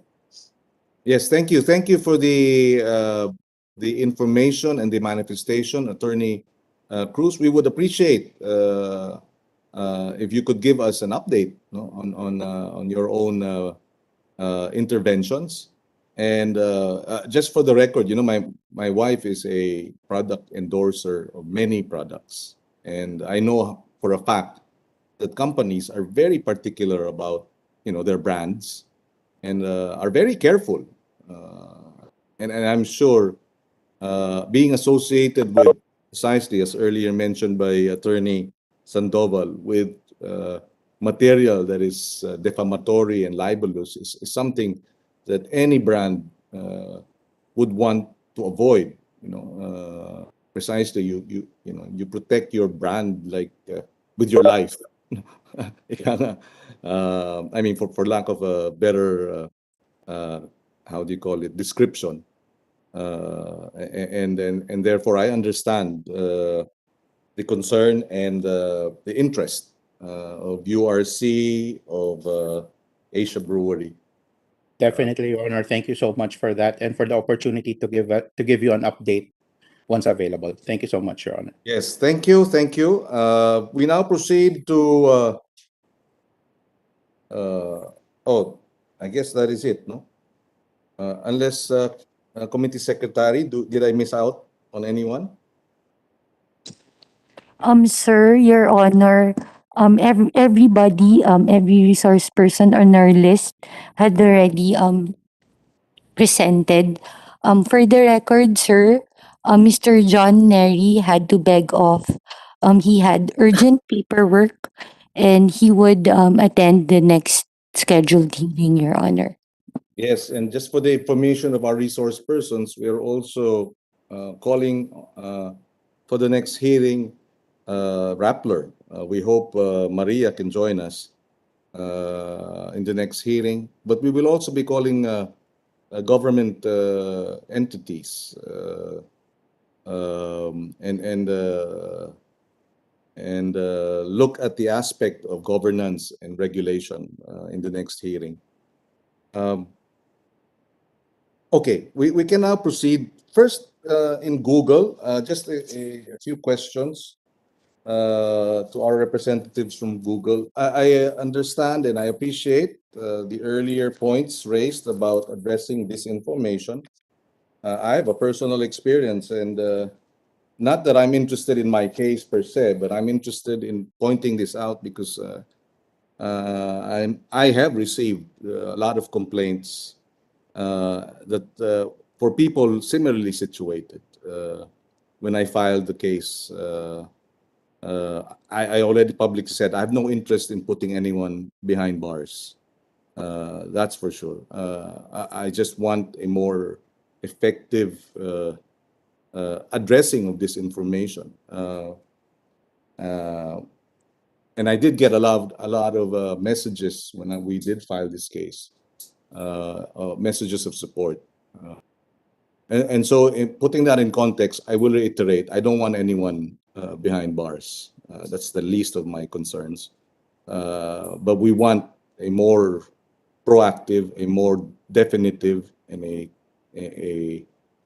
more effective effort at addressing defamatory and libelous remarks on social media. In the case that earlier, Mr. Sahel said that you take down accounts, you have you're very strict. Although you did say it is a process that you continue to work on and improve. Because my experience is pretty much the exact opposite. We recorded a total of 82 videos and reported it as defamatory to Google. And out of the 82 videos of defamatory remarks against me and my family and my eldest, physical accusations of physical violence on my wife, accusations of adulterous affairs, which are baseless. And there were 82 videos. And none were found by Google to be defamatory. And the YouTube's defamation policy defines defamation, and I may quote, "Untrue statement that is harmful to someone's reputation or causes someone to be shunned or avoided." YouTube's definition of defamation is even similar to the definition of under Philippine law. So as of July 2021, 54 videos have yet to be decided on, while other 28 have been rejected. So really, going beyond my own case, and I'm a public figure, and I'm a high-ranking official of government, and I get this response. I wonder how other less prominent members of citizens are able to get redress from Google. That's my primary concern. Perhaps you may initially give your response, and I'm not particular about my case. Let's just focus on the responses that should be made, or at least how Google will address similarly situated cases, because there are a lot. Thank you very much, Mr. Chairman. So just thinking about defamation at a high level rather than specific cases. Yes. I think as we all know, defamation has never been an easy area, and defamation laws vary by country. So when there are such cases, we take into account the local legal considerations in our defamation blocking process. And in most cases, we will require a court order. And then for us to be able to process a defamation blocking request, the claim needs to be really specific and strongly supported. And it is a difficult matter and a difficult exercise. Now, I should say there are resources online, the ability for anyone indeed to through the Google website to allow individuals to remove content from Google services under applicable laws, making a specific request through a form for defamation complaints about content, and that's available in a number of Google products, including YouTube. So that's the process which is available to anyone, and it's the same process for anyone. And of course, court orders are usually the way forward here. As you noted yourself, this is difficult both for any case from a legal perspective, but also simply because of the sheer scale of the problem. So we are always investing, and we are always trying to add a number of people to deal with the amount. And so we'll continue to try and improve, and we know this is an area for further improvement. Would you have a desegregation, for example, of these defamatory statements by sector? Earlier, Professor Dr. Jonathan Ong said, the more vulnerable sectors, for example, for lack of a better term, the LGBTQ community, Okay. is that a possible step forward in terms of de-aggregating or desegregating these remarks into more vulnerable sectors so that they are given special attention, affirmative action, if you may, in terms of interventions by Google? Thank you, Mr. Chairman. Yes, indeed. Then, rather than going through a defamation route, if I understand properly your question, I think that here we might want to call upon our policies that try to tackle things like hate speech or harassment, where we would look after vulnerable or protected communities, indeed, such as the freedom to have of sexual orientation. So we could invoke that route indeed to deal with such cases. So that's also why we have a fairly wide-ranging set of policies, so that we might be able to capture different types of abuse on our platforms, whether it's strictly defamation complaint or a broader case, say, or a case that we might be able to deal with through another perspective, another angle. So yes, indeed, we would look at such routes. I'm not sure if you're in the position to answer this question, but would you have? If you don't, maybe you can help us secure that the information. Would you have data regarding, in the context of your earnings as a huge company, one of if you're not the second or the third largest company in the US. In terms of how much you allocate for disinformation, combating disinformation. I mean, you know, the idea behind that is you earn so much. You know, you're a $1 billion company, a $1 trillion company. I'm not sure anymore. From all these interventions, from all these engagements with your subscribers, and therefore, you know, do you spend enough to combat disinformation? Because you're saying, you know, the enormity of the problem, you know, the huge material that you have to deal with. I would like to think, you know, in terms of policy, if that is a huge problem, then maybe you should have a huge budgetary appropriations or funding for it, considering that you are a huge, a mega large $1 billion company. Thank you, Mr. Chairman. Yeah, I mean, we do have significant investment, and we have tens of thousands of people that work around inappropriate content at Google. And I think beyond that, actually, the way that we look at this is actually across the range of Google products.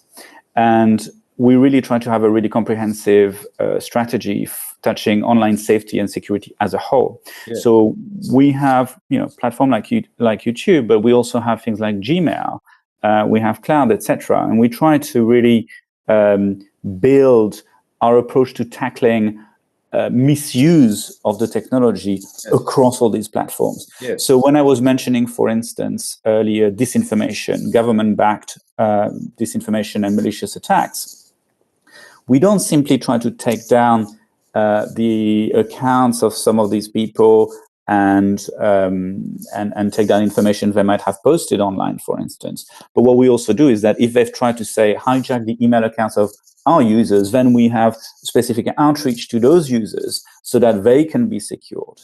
We also look at, for instance, doing training sessions, as I believe my colleague Yves Gonzalez has been doing in the Philippines, targeted at politicians, their staff, electoral commissions, so that they secure their systems. So, and that's really important, I think, to think about in this broader context, is that misinformation is unfortunately just a small part of a bigger puzzle that we have to deal with. And it, you know, a lot of these malicious actors don't just do mis and disinformation. They do this also through malware, through phishing. And so the advantage that we have, if you will, as a company, as Google, where we have a number of those products and services, is that we can try to really improve the health of that internet ecosystem across our platforms, from the email system to cloud to our video sharing platforms, for instance. And so that's how we try to look at the issue and try to really maximize our impact through the combination of our efforts across these products. Yes, I raised the same question earlier to Meta. Would you know, moving forward, for example, would there be strong partnerships between the Google, for example, and the Department of Information and Communication Technology to be able to synergize efforts in addressing what we believe to be, you know, security threats to our, you know, to our democracy in terms of precisely using these YouTube channels to spread disinformation, etc. In one forum, for example, I forget the research institution that provided the information, but in 2019, the most trolled elections in 2019, based on the information that they were able to obtain and the information from the Ministry of Information of Taiwan, was that the Taiwan elections was most trolled at that time. So really, you can see previous experiences of disinformation and using your platforms to undermine and influence electoral outcomes. And that's why the partnership and stakeholder intervention is critical. We have an election in May, and we dread the outcome if this information is not squarely addressed. And that's why we're concerned is how quick and how quick can you respond in that regard. Well, anyway, you may wish to comment and go ahead, please. Thank you. There's a lot of thank you, Mr. Chairman. There's a lot of questions in there, so let me try to answer some of those. At least I'll try my best. Please, okay, on partnerships, absolutely, we do partner quite extensively, in fact, with the Department of ICT, but also other bodies like the National Privacy Commission, on election with Comelec, and there's others. And we partner with, with others in civil society, NGOs, etc. For instance, for awareness raising and literacy programs, and we'll continue to do that. Indeed, in the lead up to elections, we will do so, as we've done, in fact, with in Taiwan that you just mentioned, with where we are one of the main supporters of the Taiwan Fact Check Center, for instance, and have worked with their own agencies, including in the context of elections. So for elections, certainly we're preparing for this. We're very aware, and we've got we've tweaked our election policies, so we're ready for that. But we're also gearing up in terms of organizing ourselves and knowing that there are risks coming up, and we have a number of teams and people at Google who are starting to work together to prepare for this, and we'll be also working to organize, to interact with the various stakeholders in the Philippines and doing some training in the lead up to the elections. Yes. I can probably add some. Yeah. No, thank you for that clarification. Just some basic data. Would you have data regarding the number of user accounts for Google in the Philippines? Or is that a question that is too broad? How do you break it down into how many subscribers do you have? How many? Personally, I'd need to come back to you on that, I'm afraid, Mr. Chairman. Yes. Yes, if we can have that data, just to give us a universe of what we're discussing. We do have polling research that, for example, states that in January of 2021, 6% of the population in the Philippines had YouTube accounts, but by August of 2021, or about 7 or 8 months later, the numbers jumped to 67%. Of those polled have YouTube accounts. So that's a pretty big jump. I guess, in a manner of speaking, powered by the lockdowns. People began really looking through with nothing much to do at home, and decided to go into a lot of online activities. If we can have that number, it would help us in terms of better understanding, the universe within which we are operating. There's another question that I'd like to raise. Sorry, Mr. Chairman, just on that last point, just maybe to give you one figure, just to give you an example that's close to what you're asking, I think. YouTube has announced that we currently have 45 million viewers that are aged 18 and up in the Philippines. So that's for that product that you were mentioning. That's YouTube, no? Yes, indeed. Yeah, 45 million viewers. Mm-hmm. Is that subscribers? No, that's not subscribers. That's viewers. Just viewers, yes. Yeah. Just recently, Google came up with a ban on political ads. The concern there is that politicians who would place ads if they were not banned, would then have, accountability and a record of their expenses. But now that that ban is in place, then it'll just go to all these accounts for volunteers, supporters, putting out all these ads in these non-politician, how do you call it, accounts. Would you care to comment?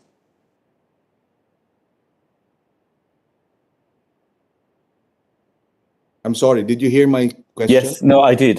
Let me try, Mr. Chairman, to answer, and perhaps my colleague Yves might come in if I forget anything or misrepresent it.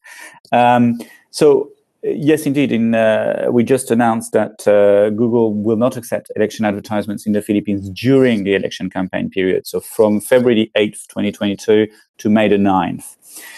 The policy will apply to election advertisements that are purchased through our products called Google Ads, Display, and Video 360, and our shopping platforms, where advertisers intend to place ads on Google, YouTube, and partner properties.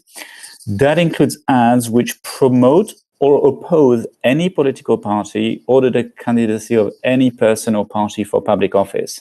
So instead of this form of advertisement, Google focuses its efforts and resources on upcoming election-related initiatives that will help people access useful and accurate information through our product features, through media literacy programs, things like encouraging participation in the voting process and helping to protect the integrity of the elections. And this whole work by Google towards supporting the elections has already started earlier this year in collaboration with Comelec on things like macparegistroca.com. And the company supported a voter registration campaign by hosting the website on the Google Cloud and promoting it on its social media pages. So we respect everyone's position on the policy, but we would note also that the Commission on Elections has acknowledged that this policy will actually be, and I quote, a big help for everyone. Thank you. Thank you for the information.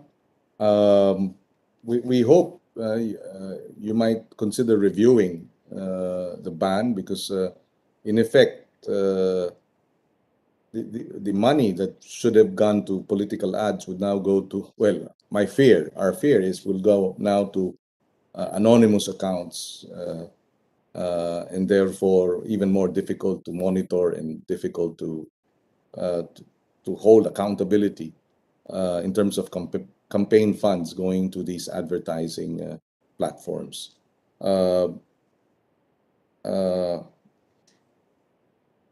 Okay. Thank you. If we can now proceed to the advertising agencies, you may wish to. Sorry. I understand Alex and sorry. Attorney Tito, Your Honor. Yes. Oh, okay. Here you go.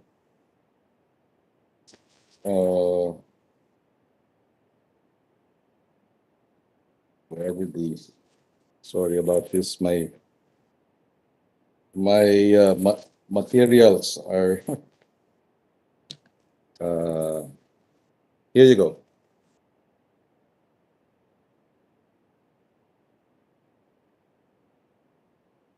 Nope.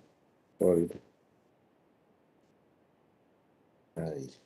May we have a minute suspension as I go through my files? I apologize. The hearing is suspended.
I apologize. This hearing is, we resume the hearing. The question is for 4As. You mentioned earlier, if I'm not mistaken, self-regulation, Alex, as a better way forward, or at least a preferred mode of action steps on the part of 4As and the advertising agencies. Maybe know, how do we encourage further self-regulation? Yeah, Example, could you have media owners in the digital space organized? How does that work? I'm sure 4As, in its nascent stage, you saw the need to come together because precisely to address concerns of the industry. And I went through the code of ethics. It's really all out for honesty, integrity, and the like. So that would be a good jump off point, in terms of moving forward in addressing disinformation clearly. So how do we strengthen? How do we expand? How do we create a new set of self-regulatory mechanisms that obviously are missing at this point, if we are to look at how disinformation has spread? Yeah. Please go ahead, Alex.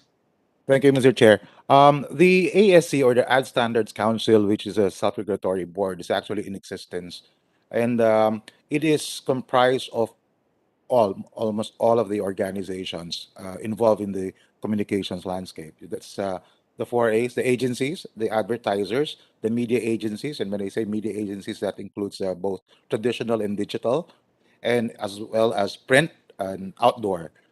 And I hope I didn't miss out on anything. So the code of ethics exists, and we regularly review this. But to be transparent, these are really on the content of the ad materials, and ad materials would be traditional or digital.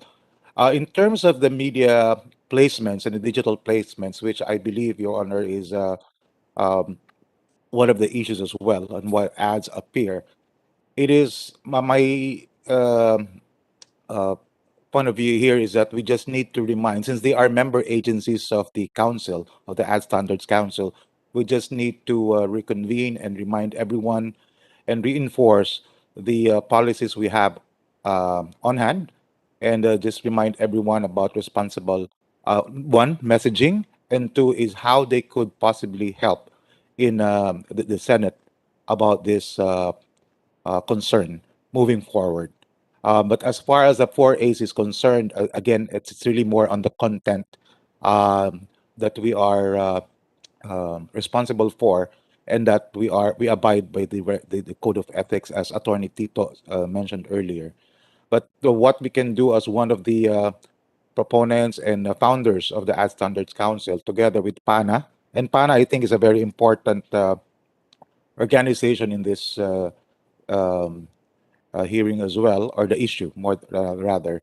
And we will have a separate meeting. The thing is, it's end of the year, so there are Yeah. new people coming in as a new. Like, I'm an outgoing officer of the 4As, and I'm currently an officer as well of the Ad Standards Council. But elections, with the elections of the orgs, there will be new set of there will be a new set of officers for most organizations effective January. So everyone is in transition. But having said that, that does not prohibit us from, you know, having a special meeting with with the organizations concerned, just to reiterate the support that we will give behind this issue or concern of the Senate.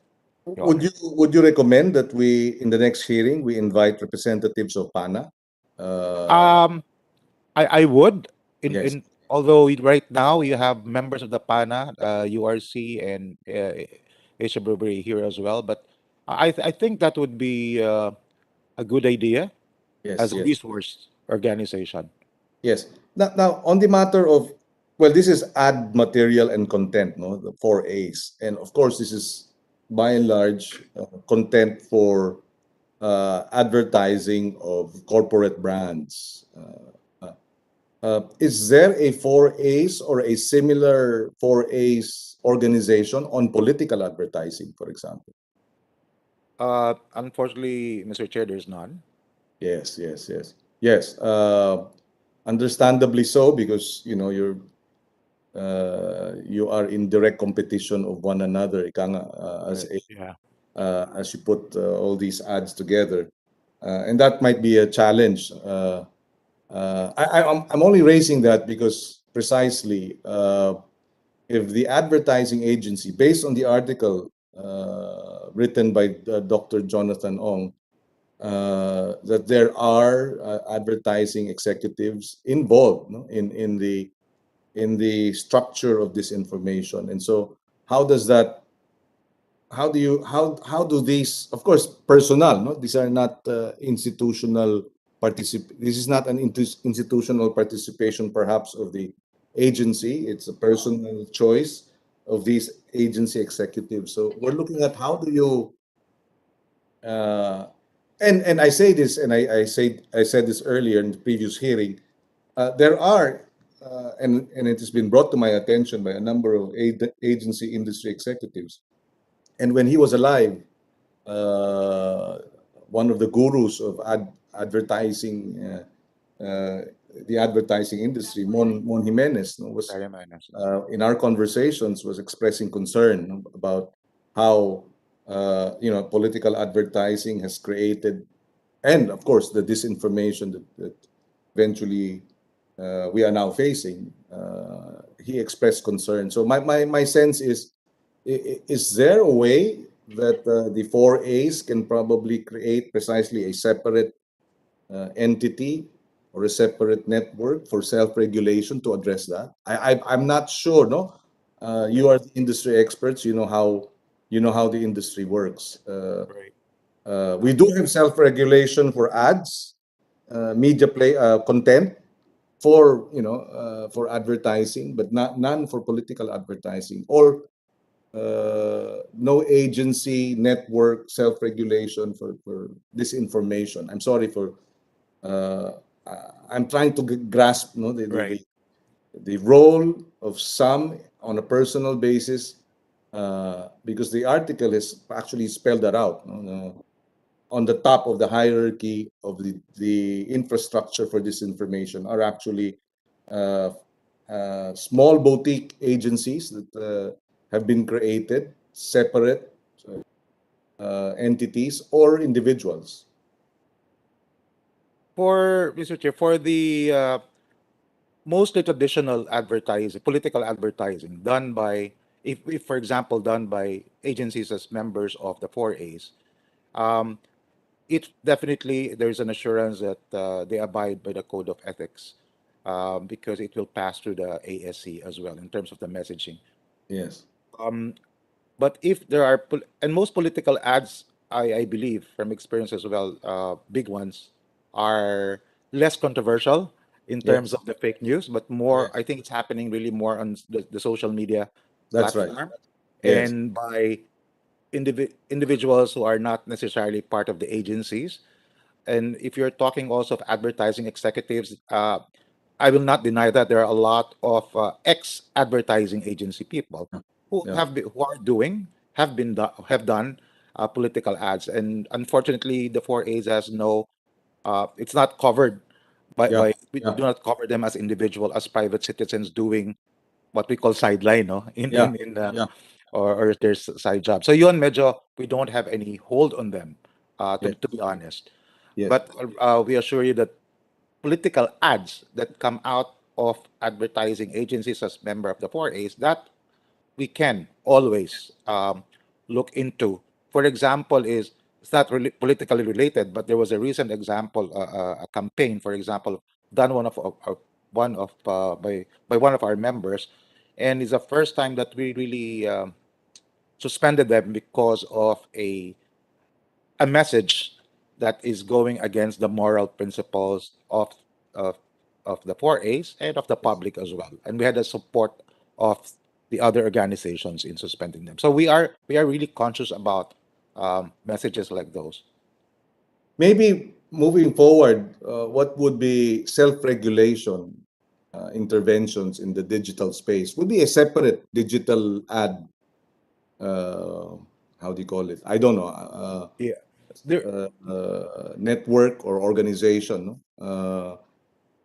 So that it zeroes in on the players in the digital space. right. Yeah. There is an organization, Mr. Chair, IMAP, who is which really covers all the digital uh, Yeah. platforms and agencies as well. So that's and they're also part. I failed to mention them. They're also part of the Ad Standards Council, and I believe, if I'm not mistaken, they were here during the first Yes, yes, yes, hearing. yes. Yeah. Thank you. Thank you for that clarification. Um, uh, would there be interventions, for example, in monitoring user-generated content in digital platforms? Monitoring. Is there, how does that work? I'm Mr. Chair. I may not be. It may not be the official statement, as I don't Yes. cover. I don't like to speak on behalf of the relevant organizations on digital, but there would be ways, but there are limitations as well in terms of monitoring. I believe people here from our friends from Facebook and Google would be more in a position to do that, and I'm not sure if IMAP is here as well. But to your question, there are ways. There are KPIs, for example, set by advertisers on placements, but again, limitations are there, especially if you're talking about troll Yeah. farming Yeah. and Yeah. and all those. Um, and as far as the 4As is concerned, since we do not handle the media placements, we I really cannot uh, give more information, unfortunately, on that one. Yes. Apologies Yes, for that. I understand. Um, what is the concept again of brand safety?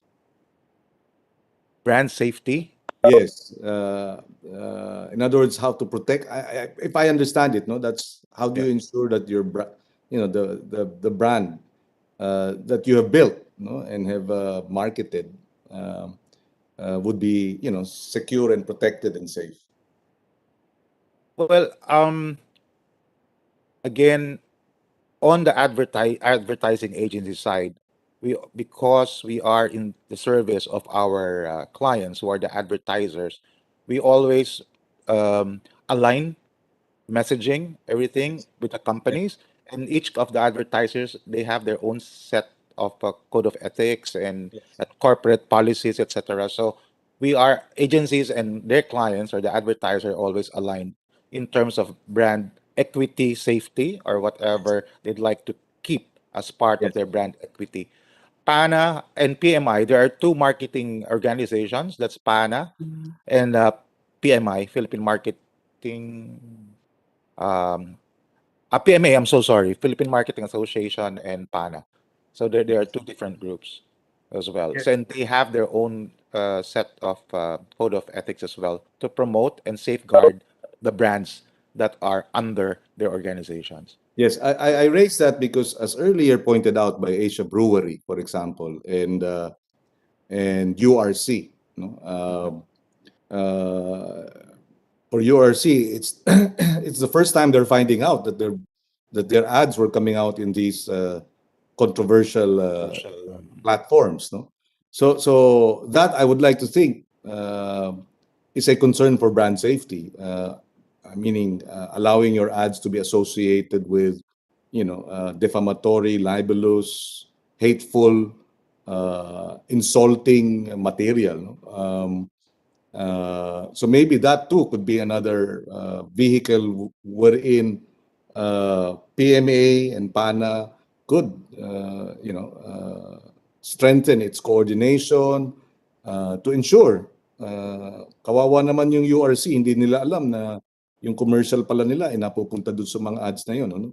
Because they Right. rely on the expertise, no, of their advertising agencies or their digital ad buys conducted by media specialists. Right. Yes, Mr. Chair. Yours is actually is one of my clients as well, and the sister companies of ABI. Yes, and I think if the 4As or the advertising agencies are aligned in protecting the brand safety with the advertisers, with the clients, um, MSAP should be in the picture as well in the Yes. collaboration because to the point of URC, our friends from URC earlier, if they are not aware, then they have to make sure. It is example of making sure that the brand safety is Yes. protected Yeah. by the media agent, by their respective media agency, which unfortunately as we are not part of. So Yes. it's Yes. again, this is one important point that we can discuss Yes. as a council in the council, What is this council again? the Ad Ad standard. Standards Council. Yes. Yes. So Yeah. may, and maybe we can have somebody from the Ad Standards Council to appear in the next hearing to help We us, can. guide us. Yeah. Yeah. Yes.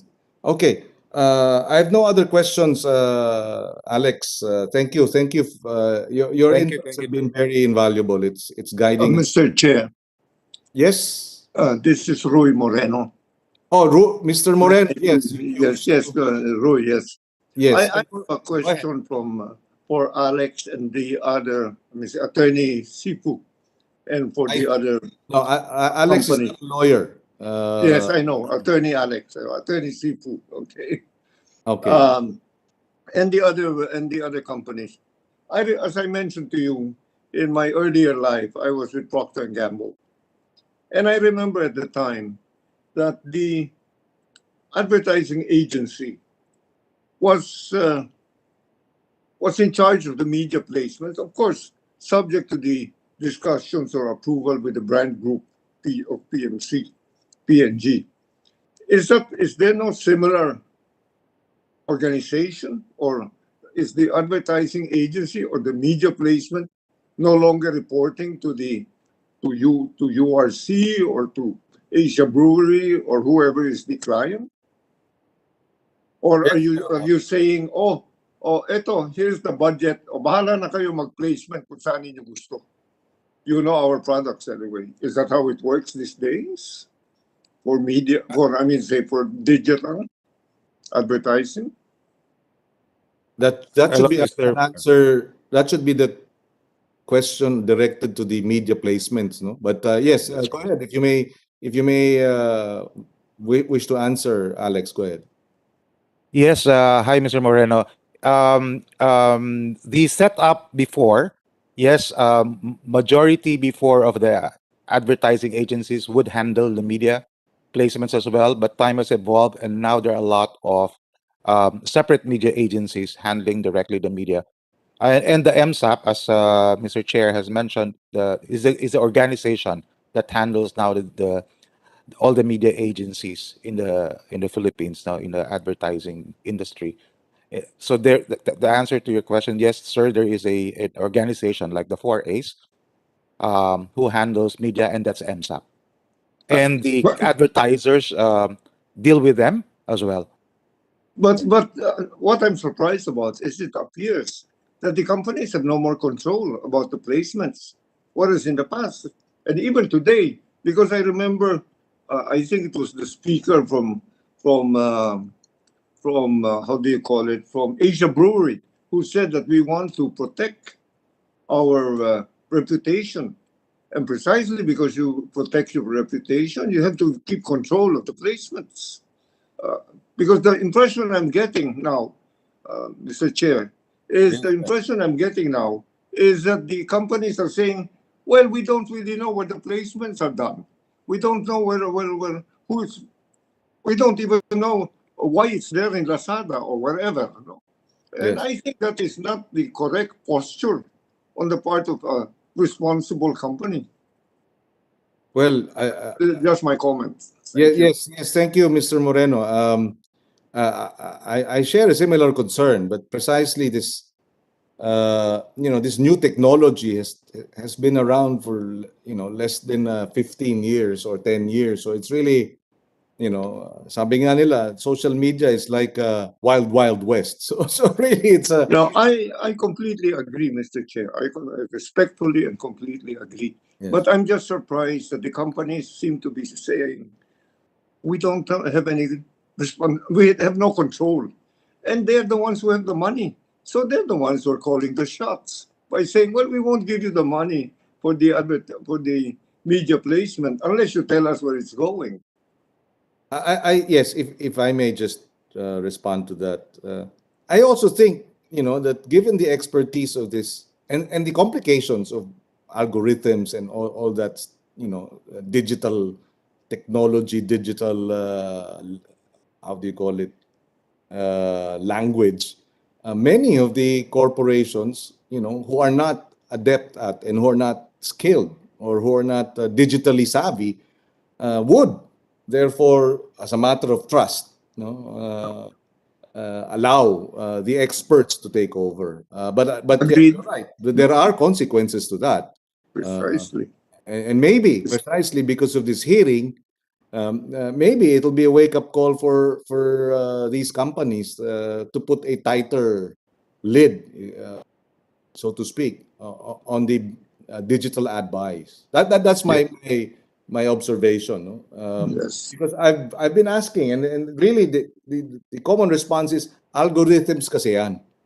And once you talk about algorithms, lalo na siguro sa mga hindi mahilig sa math tsaka technology, parang they tune out, no? And then say, oh, bahala na kayo dyan. Well, Mr. Chair, that's just like the accountant telling you, hindi ka accountant, or the lawyer telling you, hindi ka lawyer. So trust me. Yeah. But it is the client's responsibility to question. That's all I'm trying to say. Yes, Thank yes, you. and we understand your point, and these are good points because coming from a business organization, Mr. Moreno, I guess that should be one of the advocacies, no? And it is, in fact, you've come up with your statement, Yes. and we thank you Yes. for that statement. And again, I will reiterate, no, for the information of everyone and our concern. This is, as earlier pointed out, this is almost a 30 billion peso industry, no? Precisely. And therefore, a lot of money being funneled and channeled into digital ad buys, and where these ads go, obviously, whether unwittingly or wittingly, may, di ba? And that's why we want to see, how it goes, and maybe in the next hearing we will ask Google and Facebook, how do they monetize this? Of the 26 billion that goes into digital ad buys annually, do they have rough estimates as to how much goes to, these? Maybe do some research, no, before the next hearing. How much are actually going to a YouTube channel, and how much does a YouTube channel, never mind which YouTube channel, no, but whatever YouTube channel, how much do they actually earn? And that will give us a sense, for example, if there is this YouTube channel and an influencer who spews out this information and has about 1 million subscribers, how much, what is the ballpark figure of digital ad buys monetizing, these YouTube channels because of the algorithm, and how much are they earning? Because there you will have a sense that unwittingly, the corporations are funding in part or enabling disinformation. That's right. Mr. Chair, may I continue? Just one more point. Please. My next comment would be, well, we seem to be talking here now about a number of issues. One is on the libel side, which is the telecoms, etc., the anonymity in general. But on telecoms, for the mobile phones, you have National Telecommunications Commission or DICT or whoever it is that is regulating or at least monitoring them. My question is, who is monitoring Google and Facebook? Is there a government agency here that we can specifically say, oh, ikaw ang kakausapin namin kung may problema kami sa Google at Facebook? Yes, I believe there's none, no? Well, my understanding is it is ad hoc. Precisely. law That this enforcement. may be part of the Yes. findings or the conclusions of this committee, that there should be a law that says, o DICT sa inyo yan, or NTC or whoever. Yes, And yes. then you have the enforcement side, which is the habulin namin kayo, yung mga anonymous. That's This, the Yes, yes. NBI or whatever. Perhaps if in the next hearing we can ask Google and Facebook and Meta Yes. to explain to us the coordination, the governmental and digital platform, social media giants, modus vivendi, or what is the arrangement, and then we can better understand it and then look at possible legislation in that regard. Yes. Thank you, Mr. Chair. Thank you. Thank you. Unless is Mr. It's probably late in Boston, but is Dr. Jonathan Ong still on board? Yes, sir. Yes, thank you. Sir, You yes. were listening to the discussions earlier, advertising, digital safe spaces in digital, Google, and would you like to just weigh in, given your expertise and the research that you've worked around the issues that we were raising? Yeah, well, thank you, Mr. Chair, for this opportunity. So, also amplifying what you said earlier about multi-stakeholder approaches to tackling this issue, no? So I can see how we're holding into account platforms here. We've mentioned Meta, Google several times in this call, and what they can do to provide more transparency when it comes to advertising on these platforms, really showing that, yes, some of those channels on YouTube, influencers on Facebook, they're the ones actually profiting from these ads, which are very problematic when it comes to their content. We also need to hold the advertisers into account, right? So, and I can see some of the thread around self-regulation, what that could mean, quite challenging, to be honest. As a researcher, I've been working with Lente, of course, a civil society group promoting election integrity in the Philippines. They're led by Attorney Ona Caritos. Yeah, and it's too bad that their organization isn't here. So, from what I understand, Lente has been doing, they've been doing a civil society bottom-up intervention with advertising professionals, with 4As, with Ad Standards Council. Not just them, but also influencer agencies. So, kasama na din doon sa advertising angle yung influencer agencies, di ba, na may intermediary ng influencers rather than the politician, didiretsuhin yung influencers to be part of a sponsored content or SponCon. They will go through an agency na may cut din yung agency doon. So, what Lente has been doing and what I've been doing with them has been very modest. We're trying to develop a new code of ethics for the next election.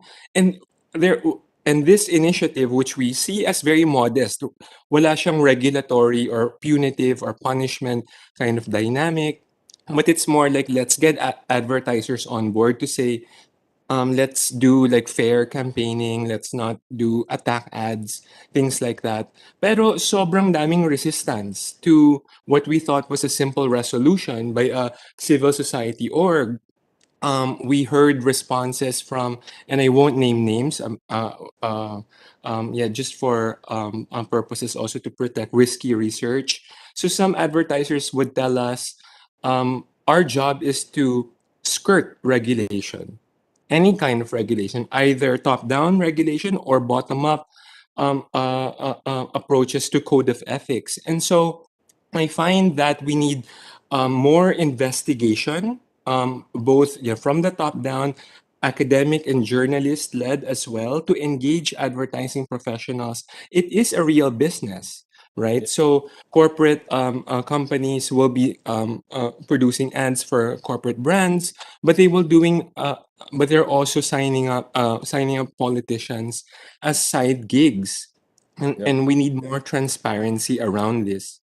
Yes, yes, yes. Thank you, thank you. And that's why, as one approach, we'd like to strengthen the self-regulation, how do you call it, mechanism. When we go by 4A's code of ethics, it's really, you know, very heavy on integrity, on truth, on honesty. And that's why I'd like to think if there's going to be an initiative to move into digital space and find a code of ethics there, one of the champions should be 4A's, precisely because you already have the code of ethics that guides them, and hopefully can now be the springboard for digital space, self-regulation, and mechanisms to be put in place to address this. Mr. Chair, can I just add Yes, something, please which go I ahead. want to Go ahead, mention? Alex. Yes, your statement just reminded me to mention it. Yes, the just for the info, the 4A's is continuously reviewing our bylaws because of this evolving media landscape. So, like it's not new to us that a lot more budget and effort are going behind digital. So even the bylaws we are reviewing currently with Attorney Bundang as well to make sure that messaging, kasi noon naman wala, digital wasn't there yet. So as time evolves and the messaging platforms are evolving, we are as well we are actually reviewing our bylaws as well, just Yeah, for everyone's because information. the industry, is adjusting to the developments in technology. So is the legislative branch. Correct. We're all grappling with Yeah. how to put the right parameters in place in terms of engagement, for lack of a better term, no? With the new technology, and the challenge also is there will be more new technology, and then there'll be more, not necessarily problems, both problems and prospects for new technology coming in. And we need to be nimble. Sabi nga, VUCA, volatility, uncertainty, complexity, and what is the other A? VUCA. Ambiguity, volatility, yeah. So really, how do you, define the terms of reference? What are the terms of references? What are the engagements? How do you define, the landscape and the interventions necessary? So it's really a challenge. We are being, how do you call it? We are being besieged by new technology and the impact. And I'd like to think, as me, in my case, as a parent, I have teenager kids, and there has been research to the effect that all this disinformation, this fear of missing out, of alternative facts, bullying, have somehow affected, and have had a direct impact on suicide rates, or at least that's what the research initially is showing. The stress levels, the unhappiness levels, the depression, because of too much access to all these social media platforms are really serious challenges. For the Philippines, we are a top-notcher, unfortunately, on child trafficking and child prostitution, and these are enabled by social media platforms. So it's really a new technology that we need to grapple with, but we need to act fast also because we may be overtaken by events, ika nga, with serious consequences. Anyway, it's almost it's 11:25. We will suspend the session, the hearing, and we will resume, I suppose, after the holidays. But we will be in touch with all our resource persons, and we hope to seek their cooperation. Please feel free to communicate with us, to send material, to provide additional inputs, that you feel the committee will benefit the committee in terms of addressing this information and crafting legislation in this regard. Unless there are other inputs or requests for manifestations, did Rockwell Land finally communicate with us? Your Honor, no, they haven't communicated Okay, to us in the committee. so in the same breath, we will likewise issue a subpoena for Rockwell Land so that they can attend the next hearing. The next hearing most likely will be probably second week of January at the latest, or maybe at the earliest.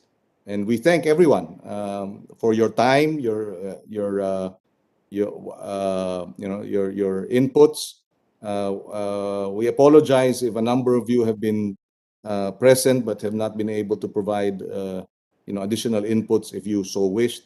To remedy that, we welcome your position papers or additional inputs and insights in writing if you feel strongly about certain points that were discussed in today's hearing. And with that, we would like to thank everyone. Magandang umaga sa kanilang lahat. The hearing of the Committee on Constitutional Amendments and Revision of Codes on proposed Senate Resolution number 953 is suspended. Thank you and good morning to everyone. Maraming salamat. Thank you, Mr. Chair. Thank you.